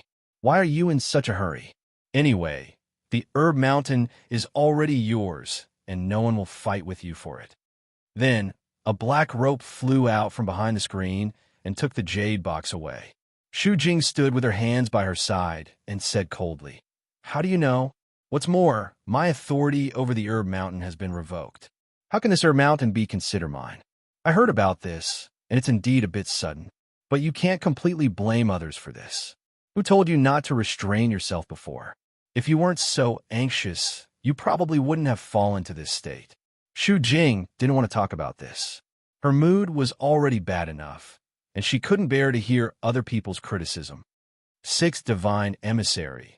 If you have the time and energy, you should think more about yourself. Xu Jing said coldly. Even with the help of my pill, it's still very difficult for you to reconstruct your divine body. The voice behind the screen was silent for a while. Of course I know that. Xu Jing's eyes flashed slightly, and she asked tentatively, Actually, I haven't asked you before, but your injuries, what's going on? To be able to injure the sixth divine emissary to such an extent, it was obvious that the opponent wasn't an ordinary person. However, the sixth divine emissary did not seem to have any intention of telling her this. It's all in the past anyway. There's no point in telling you. Xu Jing was really curious, but she couldn't get anything out of the sixth oracle, so she could only change the topic. By the way, do you know what happened to the first oracle recently? The gate of heaven had been open for 2 months, but he had not stepped out of the gate even once. I went to ask for an audience, but I never received permission. The matters of the first divine envoy are not something you and I can interfere with. If you have the time, You should go back and think about how to improve your strength. Before Xu Jing could finish, the voice inside the room interrupted him in a hurry. He spoke very quickly, and his tone was tense. It was very different from usual, as if it was filled with deep fear. Xu Jing frowned. Although the divine envoys were extremely respectful to the first divine envoy, it didn't seem to be to such an extent, right? Why did the sixth divine emissary change so much when he returned this time? She pursed her lips and took a step forward. Mo Shiqian, do you know something? That's how it is. In the room, Chu Liwei briefly explained the matter to Rong Xiao. That second divine envoy is very domineering. If I don't agree, I'm afraid I won't be able to leave Fengming Mountain today. Rong Xiao nodded. Chu Liwei continued. Speaking of which, I've never heard of the first divine envoy. This matter involves the divine beast guarding the palace. I thought that the first divine envoy should be in charge. Sun Yi, who was walking to the door, stopped in his tracks. Digression, 6 o'clock.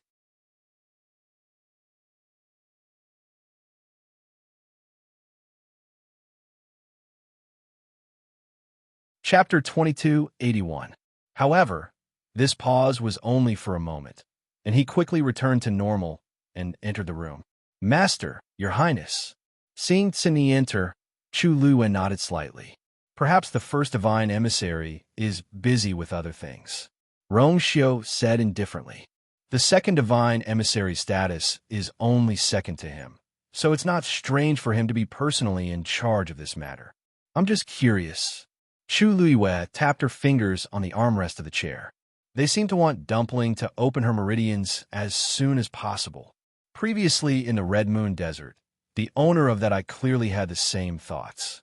He even tried his best to capture Dumpling and forcefully open her meridians.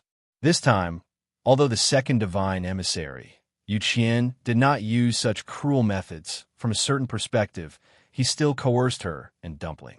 Fortunately, the contract between her and Dumpling had already been changed. Otherwise, she really didn't know how to get through this. Chu Liwei also had her own plans. There was another important reason why she was willing to go with the flow. If Dumpling could open her seventh meridian, there was hope of saving Yizhao. Although Fengming Mountain had been burned down, it was still a holy land for cultivation for the crimson gold heavenly phoenix. Especially Dumpling. She had the same pure bloodline as her ancestor and had the ancestor's golden feather in her hands. Obviously, staying at Fengming Mountain would greatly increase her cultivation speed. Lu Yu, at this moment, Mu Hongyu rushed in from outside. Lu Yu, you're back. Chu Liwei collected her thoughts and looked up. Seeing Mu Hongyu's excited expression, she couldn't help but ask, Hongyu, what's wrong? Mu Hongyu ran over and saw Rong Xiao and Sun Yi in the room. She coughed. I have something to tell you. Chu Liwei nodded. Just say it. Rong Xiao and Sun Yi were the people she trusted the most. Mu Hongyu hesitated for a moment, then nodded. She walked closer and said softly, Lu Yu, there seems to be something wrong with the sea outside the illusory god palace. Chu Yu's heart stirred as he glanced at Sun Yi. Sun Yi nodded and walked over to close the door. He then raised his hand to set up a barrier, isolating all sounds. Chu Liwei asked again, what did you find? Mu Hongyu's hands were twisted into a ball. She was a little conflicted. I think Master might be under that sea. Chu Yu's eyes flickered. How can you tell? Did you notice something? Mu Hongyu sighed and explained. Actually, when I came that day, I felt that the sea was a little strange, but I didn't take it to heart at that time. I've been thinking about it for the past few days and finally noticed something strange. Lu Yu, the spatial power under that sea is very complicated. It seems to be Master's work. Chu Liwei was stunned. The reason why she guessed that Diwu Zhangzi was imprisoned under that sea was because she heard a faint, painful groan when she left last time. That voice was definitely Diwu Zhangzi's. She couldn't have heard wrongly. When Mu Hongyu came to say that there was something wrong with that sea, she thought that she had encountered the same situation as her. She didn't expect. You can sense the changes in the spatial power below. Mu Hongyu nodded and gestured with her hands. That's right. Under normal circumstances, the spatial power above and below the sea should be about the same. But when we passed over the sea that day, I discovered that there seemed to be several forces intertwining with each other. It was extremely chaotic. Later on, when I thought about it, it was indeed a mark that Master deliberately left behind. Other than him, I don't know anyone else who can do such a thing. She furrowed her brows nervously. But this is only my guess. I have to go down and see for myself whether it's true or not. I just feel a little uneasy, so I came over to tell you.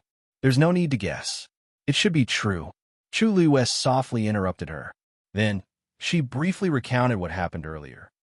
I was only suspecting it at first, but if even you say so, then this matter is most likely true. The room fell into a short, dead silence. Mu Hongyu finally came back to her senses. But who exactly did Master offend to be imprisoned under that sea? Anyone who had been to that sea knew what kind of shocking and ferocious power was hidden in the surging waves. Once a high god powerhouse fell into it, there would be nothing left of him in a few breaths' time. He wouldn't even have the time to struggle and ask for help. Even if Diwu Zhangze was stronger, he would definitely be tortured inhumanly if he was imprisoned in that place. Chu Luiwei didn't say anything. She had the same question in her mind. Not only Diwu Zhangze, but also Duge Mabao and Lan Xiao. The three of them were first trapped in the Red Moon Desert and didn't see the light of day for tens of thousands of years. Then, they were brought here and imprisoned separately. It wasn't that she didn't have any guesses. Duge Mabao and the other two must have some kind of relationship with the Illusory God Palace or the Illusory God Palace. Because of some reason, they were punished like this.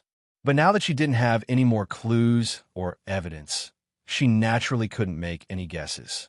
Mu Hongyu suddenly grabbed her hand and whispered, "Don't worry. Luyu, I want to go down to that sea to take a look." Chu Luiwei frowned. Now? Mu Hongyu nodded. But you're still a high god. If you go down rashly, I'm afraid. Master left a space under the sea. I can go there. Mu Hongyu said. Chu Luiwei's eyes lit up. Really? Mu Hongyu nodded.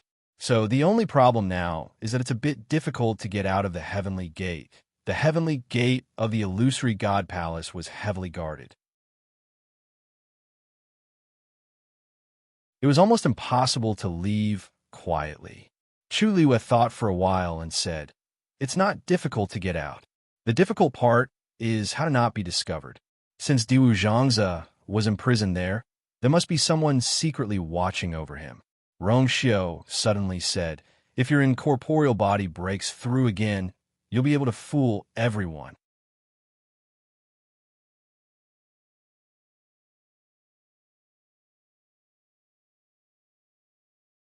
Chapter 2282. Mu Hongyu looked at Rong Xiu in surprise. "Your Highness, do you mean Senior Diwu was in the Mahayana realm of the void body back then? Now that you're only in the minor realization realm, you naturally have many limitations. If you can break through to the Mahayana realm, you can cross all space barriers. At that time, not only will you be able to see Senior Diwu, but it's also possible to take him away quietly." Rong Xiu explained calmly. Chu Luiwei widened her eyes slightly. "Rong Xiu, how do you know all this?" Mahayana realm, minor realization realm. She had never heard of it before. But looking at him, he seemed to know a lot about it. Rong Xiu smiled. "When I sent Senior Diwu's aura back, he told me all this." Chu Luiwei blinked. "Really? But I was in the Red Moon Desert for so long, and he never mentioned it?" Rong Xiu raised his eyebrows. "Are you sure you had time to listen to him?" Chu Luiwei's lips twitched. "No, at that time. She spent all her time and energy on those Xian formations and prescriptions. She worked so hard, but she still received criticism and disdain from Big Bao several times. Lan Xiao and Diwu Zhangze couldn't even get a word in at that time. So how could they say all this? At first, the two of them tried to speak up for Chu Luiwei and let her relax a little, but Big Bao rebuked them with a few cold words. So in the end, the two of them ran away, leaving only the words good luck for her. Just thinking about it made her sad. Chu Luiwei rubbed between her eyebrows. "That's true." Mu Hongyu looked conflicted. But even the minor realization realm took me a lot of effort to break through. The Mahayana realm is simply out of reach. I'm afraid I won't be able to break through in such a short time. Previously, with Duwu Zhang's guidance, she could still improve faster, but now, she was almost fumbling around on her own. Rong Xiu paused. Although the void physique is rare in the Divine Ruins world, I've heard that several Mahayana realm powerhouses have appeared in the illusory God Palace. If he could obtain the incantations they left behind, he should be able to rapidly increase his cultivation. Mu Hongyu was dumbfounded. But where can we find such a thing? Chu Liwei suddenly said, I know where it is. Treasure Pavilion. Mingshu raised his head in surprise. You want the Mahayana cultivation method? Chu Liwei nodded. Does the Treasure Pavilion have this item? Mingshu immediately smiled. Of course we do. It's just that it's been a long time since a cultivator with a void physique appeared in the Illusion God Palace. That's why the second boss ordered us to put these things away. If you want it, I can help you find it. Chu Liwei heaved a sigh of relief. Thank you, Lord Ming. Mingshu smiled.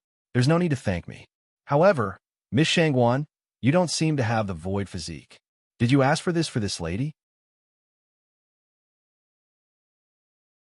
As he spoke, his eyes fell on Mu Hongyu, who was standing beside Chu Liwei. Chu Liwei didn't deny it and nodded with a smile. Yes. Mingshu said, Hee, please wait here for a while. I'll go up and get it for you. With that, he turned and went up to the second floor. On the huge first floor of the Treasure Pavilion, only Chu Liwei and Mu Hongyu were left.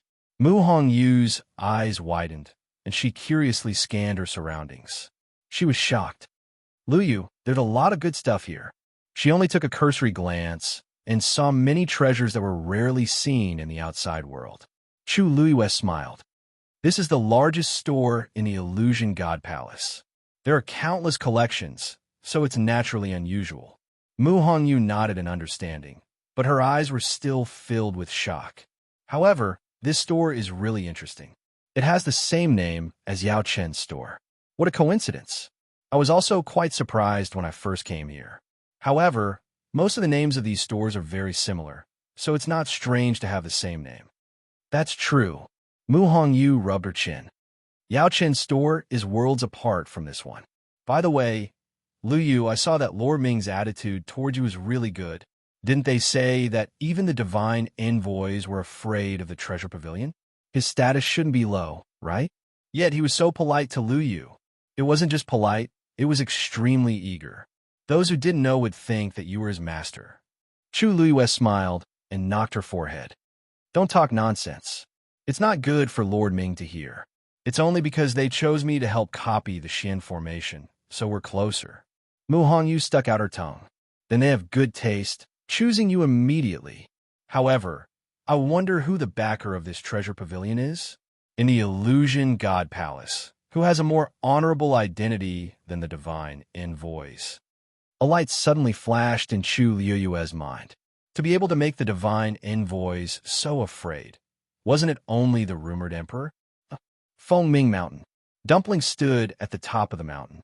Her grape-like eyes were tightly shut, and her thick and long eyelashes were trembling slightly. A breeze blew over, rolling up the corners of her skirt. The golden bell on her head jingled. Under her feet, boundless and surging power was continuously pouring into her body. The aura around her was also rising. The totem between her eyebrows was faintly discernible. In front of her, the two Tian baby was also quietly growing. Unknowingly, another tender leaf had grown out, swaying with the wind. After an unknown period of time, Dumpling finally opened her eyes and let out a long breath. Hugh Dash, her eyes were extremely bright, and in that instant, it was as if there were flames burning in them. After a while, they finally calmed down. Then, she stretched out her small hand, tidied up her skirt, and muttered softly. It's all messed up. Just at this moment, a rustling sound suddenly came from afar. She inadvertently raised her eyes to take a look and was instantly shocked. A blurry figure quickly flashed past her eyes. That was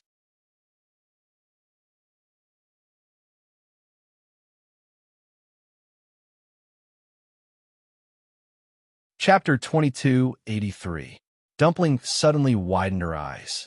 She quickly took 2 steps forward, wanting to take a closer look, but the shadow had already disappeared from her line of sight.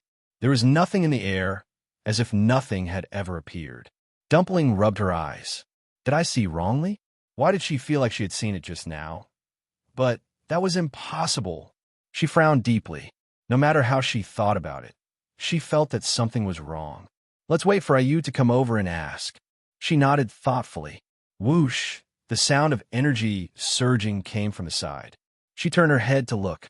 The 2-Tian baby that she had buried earlier was gently shaking a few tender leaves. Although it was very small, it could still easily mobilize the surrounding heaven and earth energy. Perhaps it was because of this thing, she felt that the desolate and lonely aura of Fengming Mountain had lessened a lot. She walked over and gently touched it with her small hand. You have to grow up quickly. This place is so bare and looks so ugly. The 2-Tian baby shook gently. The clouds moved with the wind. Treasure Pavilion. After about 15 minutes, Mingshu came down from the second floor, holding an ebony box in his hands. He came in front of the two of them and presented the ebony box with both hands. He smiled and said, Miss Shangguan, Miss Mu, I'm sorry. This thing has been here for many years. It took me some effort to find it, so I'm late. Please take a look. Chu Yueyue's lips curved up. Lord Ming, you're too polite. We have a favor to ask of you.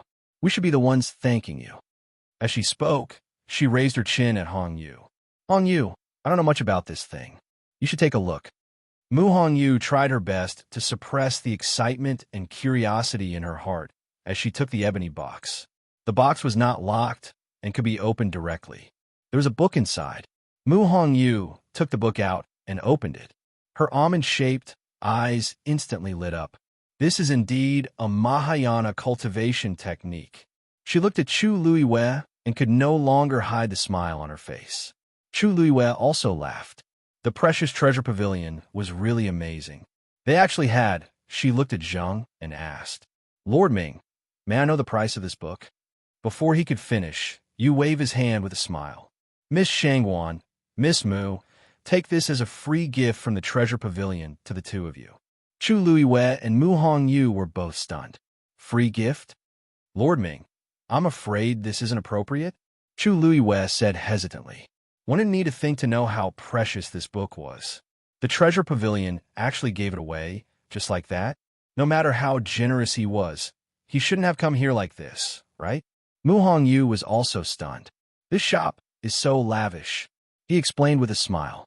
The two of you may not know this, but the illusory God Palace hasn't had an incorporeal body for more than 1,000 years. Even if we go back 10,000 years, there were only 3. However, those 3 people passed away before they could reach the initial realization realm. Miss Mu, if I'm not wrong, you just reached the initial realization realm, right? Mu Hong Yu nodded. That's it. Miss Mu, you came from the Divine Ruins world and have already reached the initial realization realm at such a young age. Your future is almost limitless. It's only a matter of time before you reach the Mahayana realm. This thing is useless in our precious treasure pavilion. It's just going to be shelved and gather dust for no reason. However, if it's given to Miss Mu, it will be of great use. There was undisguised admiration in Ming Shu's eyes. Take this book as a gift from the treasure pavilion to you. Please don't stand on ceremony, Miss Mu. Mu Hong Yu blinked. Was this because they were interested in her talent? So they were giving her this book as a sign of goodwill? But this was too precious. She instinctively looked at Chu Luiyue. Chu Luiyue pondered for a moment. The treasure pavilion's intention could not be more obvious, and it was reasonable. However, even if they thought highly of Mu Hong Yu, it seemed a little overboard to give her a Mahayana realm cultivation art like this. As if seeing the two's hesitation, Ming Shu stroked his beard and smiled. Actually, the two of you don't have to be so troubled. The incorporeal body was an extremely rare cultivation body. Its cultivation method was poles apart from that of ordinary cultivators. Even if this book fell into their hands, they would not be able to understand it. To most people, this was not a treasure, but a meaningless book. Now that Miss Mu had this talent, they naturally could not waste it. In short, it was just a favor at no cost. Hearing him say this, Chu Luiwei could not refuse. After all, this was the purpose of their visit. In that case, thank you, Lord Ming. Mu Hongyu immediately smiled. Thank you, Lord Ming. Ming Shu chuckled. It's a small matter, not worth mentioning. I hope Miss Mu can successfully break through to the Mayana realm as soon as possible. Chu Luiwei turned to look at Mu Hongyu. Hongyu, you go back first. There are still some Xian formations here that have not been copied. This could be considered a return gift to the treasure pavilion. Mu Hongyu responded and quickly left. Chu Luiwei then went up to the second floor. She had already deciphered all the Grand Xian King Master Xian formations on the star path, and now only the Great Grandmaster's part was left. Chu Luiwei stayed in the room on the second floor for a long time. Not only did she copy all the Grand Xian King Master Xian formations on the mythical flame diagram, she also tried to practice with a few Great Grandmaster Xian formations. Although the difficulty had increased by a lot, everything was still going smoothly. It was just that it consumed a lot of time and energy. These were all small problems for the current Chu Luiwei. After she was done, she leaned back in her chair and closed her eyes to rest. Everything that happened just now was still replaying in her mind. The corners of her lips curled up. Now, she really wanted to meet the second master of the treasure pavilion, as well as the rumored first master. Ming Shu's explanation just now did not sound wrong, but after thinking about it carefully, Chu Luiwei realized that there was actually a huge logical problem. It was understandable that the treasure pavilion wanted to rope in a genius like Mu Hongyu, who had the intangible body. But the key was they did not have to do so. Yes, the intangible body was very rare, but Mu Hongyu was still in the initial realization realm. It was still uncertain whether she could break through to the Mahayana realm. Even if she really did break through to the Mahayana realm, the treasure pavilion did not seem to need to curry favor with her. After all, even the divine envoys had to be polite to them. The treasure pavilion, who had a powerful backer, did not need to curry favor with anyone. Suddenly, the sound of a door opening came from outside. Chu Luiwei stood up and walked outside. She was very fast. When she came out, she saw Ming Shu walking out of a room at the end of the corridor. Through the half-open door, a figure was faintly discernible. Chu Luiwei narrowed her eyes slightly.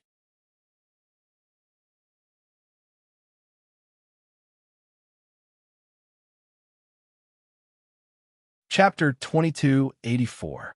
Why does this figure look so familiar? Ming Shu looked up and saw that Chu Luiwei had unknowingly walked out of the room. At this point, she was half leaning against the door frame with her arms crossed as she lazily looked over. His heart skipped a beat, and he quickly turned to close the door. He then looked at Chu Luiwei again and laughed. Miss Shangwan, why did you come out so early? As he asked, Zhao was secretly shocked. Madame's strength seemed to have improved again. When she came out just now, he didn't notice at all. If he had known that he would bump into her when he came out, he would have been more careful. Chu Luiwei smiled faintly and asked, Nothing. It's just that I'm almost done copying the Xian formation this time, and was about to go back. But I didn't see Madame Zhao, so I came out to take a look. Her gaze fell on the closed door behind Zhao. The person inside is second master? Ming Shu couldn't deny it. Miss Shangwan is indeed intelligent. At this time, there weren't many people who could go up to the second floor. Zhao looked rather respectful when he came out. That person's identity was naturally clear. Chu Luiwei stepped forward and said, Since it's such a coincidence today, then, Second Master, do you have time to meet me? Her voice rose slightly. Although she was looking at Zhao, she was obviously talking to the person inside. When Yin Gu heard this from inside the room, his heart thumped wildly. He anxiously looked around for a suitable place to hide. Should he just run away? How did she see him? Logically speaking, she shouldn't be able to see anything with just one glance. But Madame had always been sharp-eyed and was very familiar with him. If she really saw something, Yinga secretly regretted it. Why'd she call Zhao over at this time? It wouldn't be too late to talk about many things after Madame left. Just as he was panicking, Mingshu's voice came from outside. This, Miss Shangwan, our second master's health. Second master hasn't recovered yet? Yes, second master is not very well now. He probably can't see you. Chu Luiwei smiled. Isn't this a coincidence? I've just broken through to become a senior doctor some time ago, so I'm just in time to take the second master's pulse. Zhenbao Pavilion has helped me so much. I've always felt very apologetic. If he could do something for the second master, it would be great. Mingshu paused and spoke hesitantly. Miss Shangwan, we appreciate your kindness, but second master has an old illness. I've already asked the medical sage to come over and take a look at him. There's no big problem. He just needs to rest well. You just finished copying those profound formations, and I reckon that it's time for you to rest. How can I trouble you? Chu Luiwei raised his eyebrows slightly and looked at Mingshu quietly. That pair of clear, starry eyes carried a hint of scrutiny. Previously, she was only curious about this second master, but now it had turned into suspicion. She just wanted to see him. Why was it so difficult? Judging from Zhenbao Pavilion's attitude, this second master definitely didn't hate her. Otherwise, he wouldn't help her like this. But he just didn't want to see her. The reason he gave really couldn't convince her. Moreover, that back view just now was indeed very familiar to her. Being stared at by her indifferent expression, Mingshu only felt his whole body tense up, and cold sweat kept breaking out on his back. After a long time, Chu Luiwei smiled and said, since it's still inconvenient for second master, then forget it. Mingshu heaved a long sigh of relief in his heart. Thank you for your understanding, Miss Shangwan. If there's a chance in the future, second master will definitely treat you well. Chu Luiwei looked up slightly and said to the closed door, second master, just take care of yourself. I won't disturb you today. After saying that, she turned and went downstairs. Mingshu hurriedly went to send her off. Chu Luiwei stopped in her tracks and looked back with a smile. Lord Mingshu, you don't have to send me off. If you have the time and energy, you'd better take care of second master. It's not good to keep resting like this, right? Mingshu smiled awkwardly and could only stop and watch her leave. Chu Luiwei walked out of the treasure pavilion and looked back. The doors and windows on the second floor were tightly shut, and there was no movement at all. She curled the corners of her lips thoughtfully. Even if she didn't see him today, she would see him sooner or later. She wanted to see how long this second master was going to hide. Putting away her thoughts, she lifted her feet and walked in the direction of Fengming Mountain. The surroundings of the illusory god palace were always deserted, and it was the same today. Chu Luiwei came to the front of the barrier, took out the jade tablet that Yu Qian had given her, and placed it on the barrier. Wong, the barrier opened. She stepped in without hesitation. When she arrived at Fengming Mountain, Dumpling was sitting on the top of the mountain, holding her chin with one hand. Her cheeks were bulging, as if she was thinking about something. Dumpling, Chu Luiwei called out. Hearing the voice, Dumpling immediately looked up, and a big smile blossomed on her cute face. She quickly got up and ran over barefooted with her short legs. Ayu, you're here. As soon as Chu Luiwei landed, Dumpling had already pounced on her. Her two hands were tightly wrapped around her neck, and her small head kept rubbing against her shoulder as she took a deep breath. Ayu smells so good. She hadn't smelled this smell for a day and a night. Woo-woo. Chu Luiwei didn't know whether to laugh or cry. Looking at her jubilant appearance, she felt her heart ache. Dumpling had always liked to be lively. Staying here alone would indeed be very uncomfortable for her. Ayu also missed Dumpling very much, so she came over today. As she spoke, Chu Luiwei kissed her chubby little face. Dumpling, how do you feel being here by yourself? The aura on your body seems to have strengthened. Chu Luiwei's face revealed a look of surprise. How long had it been? And there was already such an obvious change. Dumpling pursed her lips. If it's just like that. Ayu is not here, so I'm not happy. She was bored, so she could only spend most of her time on cultivation and strive to open her meridians as soon as possible. Chu Luiwei sighed in her heart. Fengming Mountain is indeed extraordinary. Dumpling's cultivation on this day had almost exceeded the previous few days. More importantly, because Fengming Mountain was originally the territory of the Crimson Gold Sky Phoenix clan's ancestors, Dumpling's cultivation here was extremely efficient, and there wouldn't be any hidden dangers. This was much better than forcefully opening her meridians. If this continued, she should really be able to open her 7th meridian very quickly. All right, Ayu, I think I saw.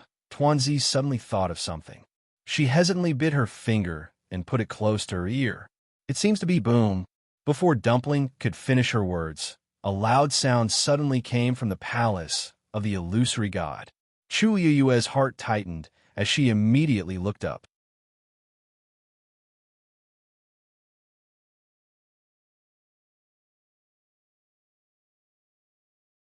Chapter 2285. Then, a reddish-gold flame suddenly soared into the sky. The aura of the crimson gold sky phoenix? Chu Luiyue murmured in shock. Dumpling also looked over. After being stunned for a moment, her small face suddenly frowned. That's the great elder. Chu Luiyue looked at her with some surprise. Elder Igong? Dumpling, are you sure? Of course. Dumpling gritted her teeth. I definitely won't be wrong about this kind of thing. It's him, and he's still trying to open his meridians. Chu Yuyue's eyes flickered slightly. Dumpling had the purest bloodline and was already the young master. She knew the aura of all the Crimson Gold Sky Phoenix clansmen like the back of her hand. Of course, she wouldn't be wrong. And now, Yi Zhao was trapped in the Thunder Sea, and the rest of the clansmen were forcibly sealed in the Phoenix God Mountain by him. Only Igong wasn't there. Other than him, there wouldn't be any other answer. So he's in the illusory God Palace. Chu Luiyue had long suspected that there was something wrong with Igong's disappearance. Now, it seemed that he was almost certain that he had betrayed the Crimson Gold Sky Phoenix clan. Otherwise, how could he have the capital to stay in the illusory God Palace to open his meridians at this time? A powerful summoning force came. A reddish-gold light flashed in front of Dumpling. It was the ancestor's golden feather that was summoned by this force and was about to go there. Swoosh! Dumpling quickly flew out and grabbed the ancestor's golden feather back. Don't go. He wanted to open the 7th meridian. She wouldn't let him. The corner of Chu Yuyue's eyes twitched. He never thought that Dumpling would have such a move. The ancestor's golden feather struggled in Dumpling's hand for a moment, then obediently stayed there. The purest bloodline's summoning force was naturally stronger for the ancestor's golden feather. Tuanzi glared at her fiercely with a pair of big, grape-like eyes. I want to see how he's going to open his meridians this time. Oomph. At this moment, Igong, who was at a certain area of the illusory god palace, had finally noticed that something was off, and he suddenly opened his eyes. Something was wrong. Why hasn't Ancestor Jinyu appeared yet? Even though this was not the divine Phoenix Mountain, he was still a crimson gold heavenly phoenix and possessed a powerful bloodline. As long as he was preparing to open his meridians, no matter where he was, Ancestor Jin, you should have answered the summons. It seems that your talent is far inferior to hers. A gentle and deep voice came from behind. Igong suddenly turned his head. The second divine envoy? Yu Qian raised his chin. Oh right, there's something I haven't told you yet. Dumpling is already at Fengming Mountain. The reason why you couldn't summon Ancestor Goldfeather should be because of her. Igong was startled. Soon after, an unwillingness surged into his heart. How much had he sacrificed to open his 7th meridian? He had waited so long for this day, but it was forcefully interrupted just like that from a second divine envoy's words. He actually admired Dumpling. Second divine envoy, although she has the purest bloodline, she broke through all the way from the 9-colored heavenly pheasant and followed Shang Wanyu for several years. Her thoughts dash. None of this is important. Yu Qian interrupted him impatiently. She has the purest bloodline. That's enough. Something seemed to be surging in Igong's chest. He felt extremely stifled. Yu Qian glanced at him. However, you don't have to care too much about this. As long as you can open your 7th meridian, what I said before still counts. Igong took a deep breath. I know. It wasn't that he had no way, because in this world, there wasn't only one ancestor golden feather. There was another one, and it was in this illusory god palace. He closed his eyes again and devoured the surrounding energy of heaven and earth in an even crazier manner. The crimson gold flames burned even more fiercely and completely surrounded him. A moment later, a buzzing sound came from somewhere in the illusory god palace. Immediately after, a crimson gold stream of light tore through the air. It was the ancestor golden feather that was used to register in the divine register. Sensing this aura approaching, Igong made up his mind. This time, he had to open his 7th meridian no matter what. Ancestor golden feather. Sensing the commotion here, Dumpling immediately realized what had happened. "Ayu, this is their one." Chu Luiwe frowned slightly. "Looks like Igong has made up his mind this time." Dumpling smiled coldly. "He's dreaming." As soon as she finished speaking, she tapped the ground with the tip of her foot and quickly flew over. "Dumpling." Chu Luiwe was shocked and immediately went to pull her, but it was already too late. After Dumpling opened her 6th meridian, her strength had increased greatly. Now that she was anxious, she directly used her fastest speed. Chu Luiwe followed without hesitation. Dumpling quickly arrived in front of the barrier that descended from the sky. This barrier separated Phoenix Crime Mountain from the illusory god palace. It would be extremely difficult to pass through. Igong heard the commotion and looked over. He sneered with a mocking gaze. Although the two were far away, they could still sense each other's gaze and expression. Dumpling gritted her teeth. "You traitor! You betrayed Grandpa Patriarch, didn't you?" Igong snorted coldly. He was the one who was stubborn and wanted to lead the entire clan to death. "I was just making the right choice for him." Dumpling spat. "Bah, who do you think you are?" Igong's expression changed. No one would be in a good mood after being insulted in public like this. But soon, his expression returned to normal. TSK. The purest bloodline. Young master, how awe-inspiring. Unfortunately, you're still trapped and can't break free. Who can you care about? As he spoke, the ancestor golden feather had already flown to his glabella. 6 reddish gold lines quickly appeared. As long as he drew the 7th line, he would successfully open his 7th meridian. Dumpling clenched her fists, and reddish gold flames instantly burned in her eyes. Almost at the same time, several lines appeared on her glabella. "You dare to snatch it from me?" As soon as he finished speaking, a terrifying aura suddenly erupted from Dumpling's body. The ancestor golden feather that was about to land on Igong's glabella suddenly trembled. It turned around and flew towards Tuanzi. "What?" Igong's expression changed and instantly turned pale. The purest bloodline could naturally snatch the ancestor golden feather. You're tuning in to the Romance Rendezvous YouTube channel. We're so grateful for your support, and don't forget to subscribe to join us on this incredible journey through captivating stories. Your generosity through donations truly makes a world of difference, as it's the primary source of revenue that allows me to expand and enhance this channel for you. Thank you from the bottom of my heart for being a part of this adventure.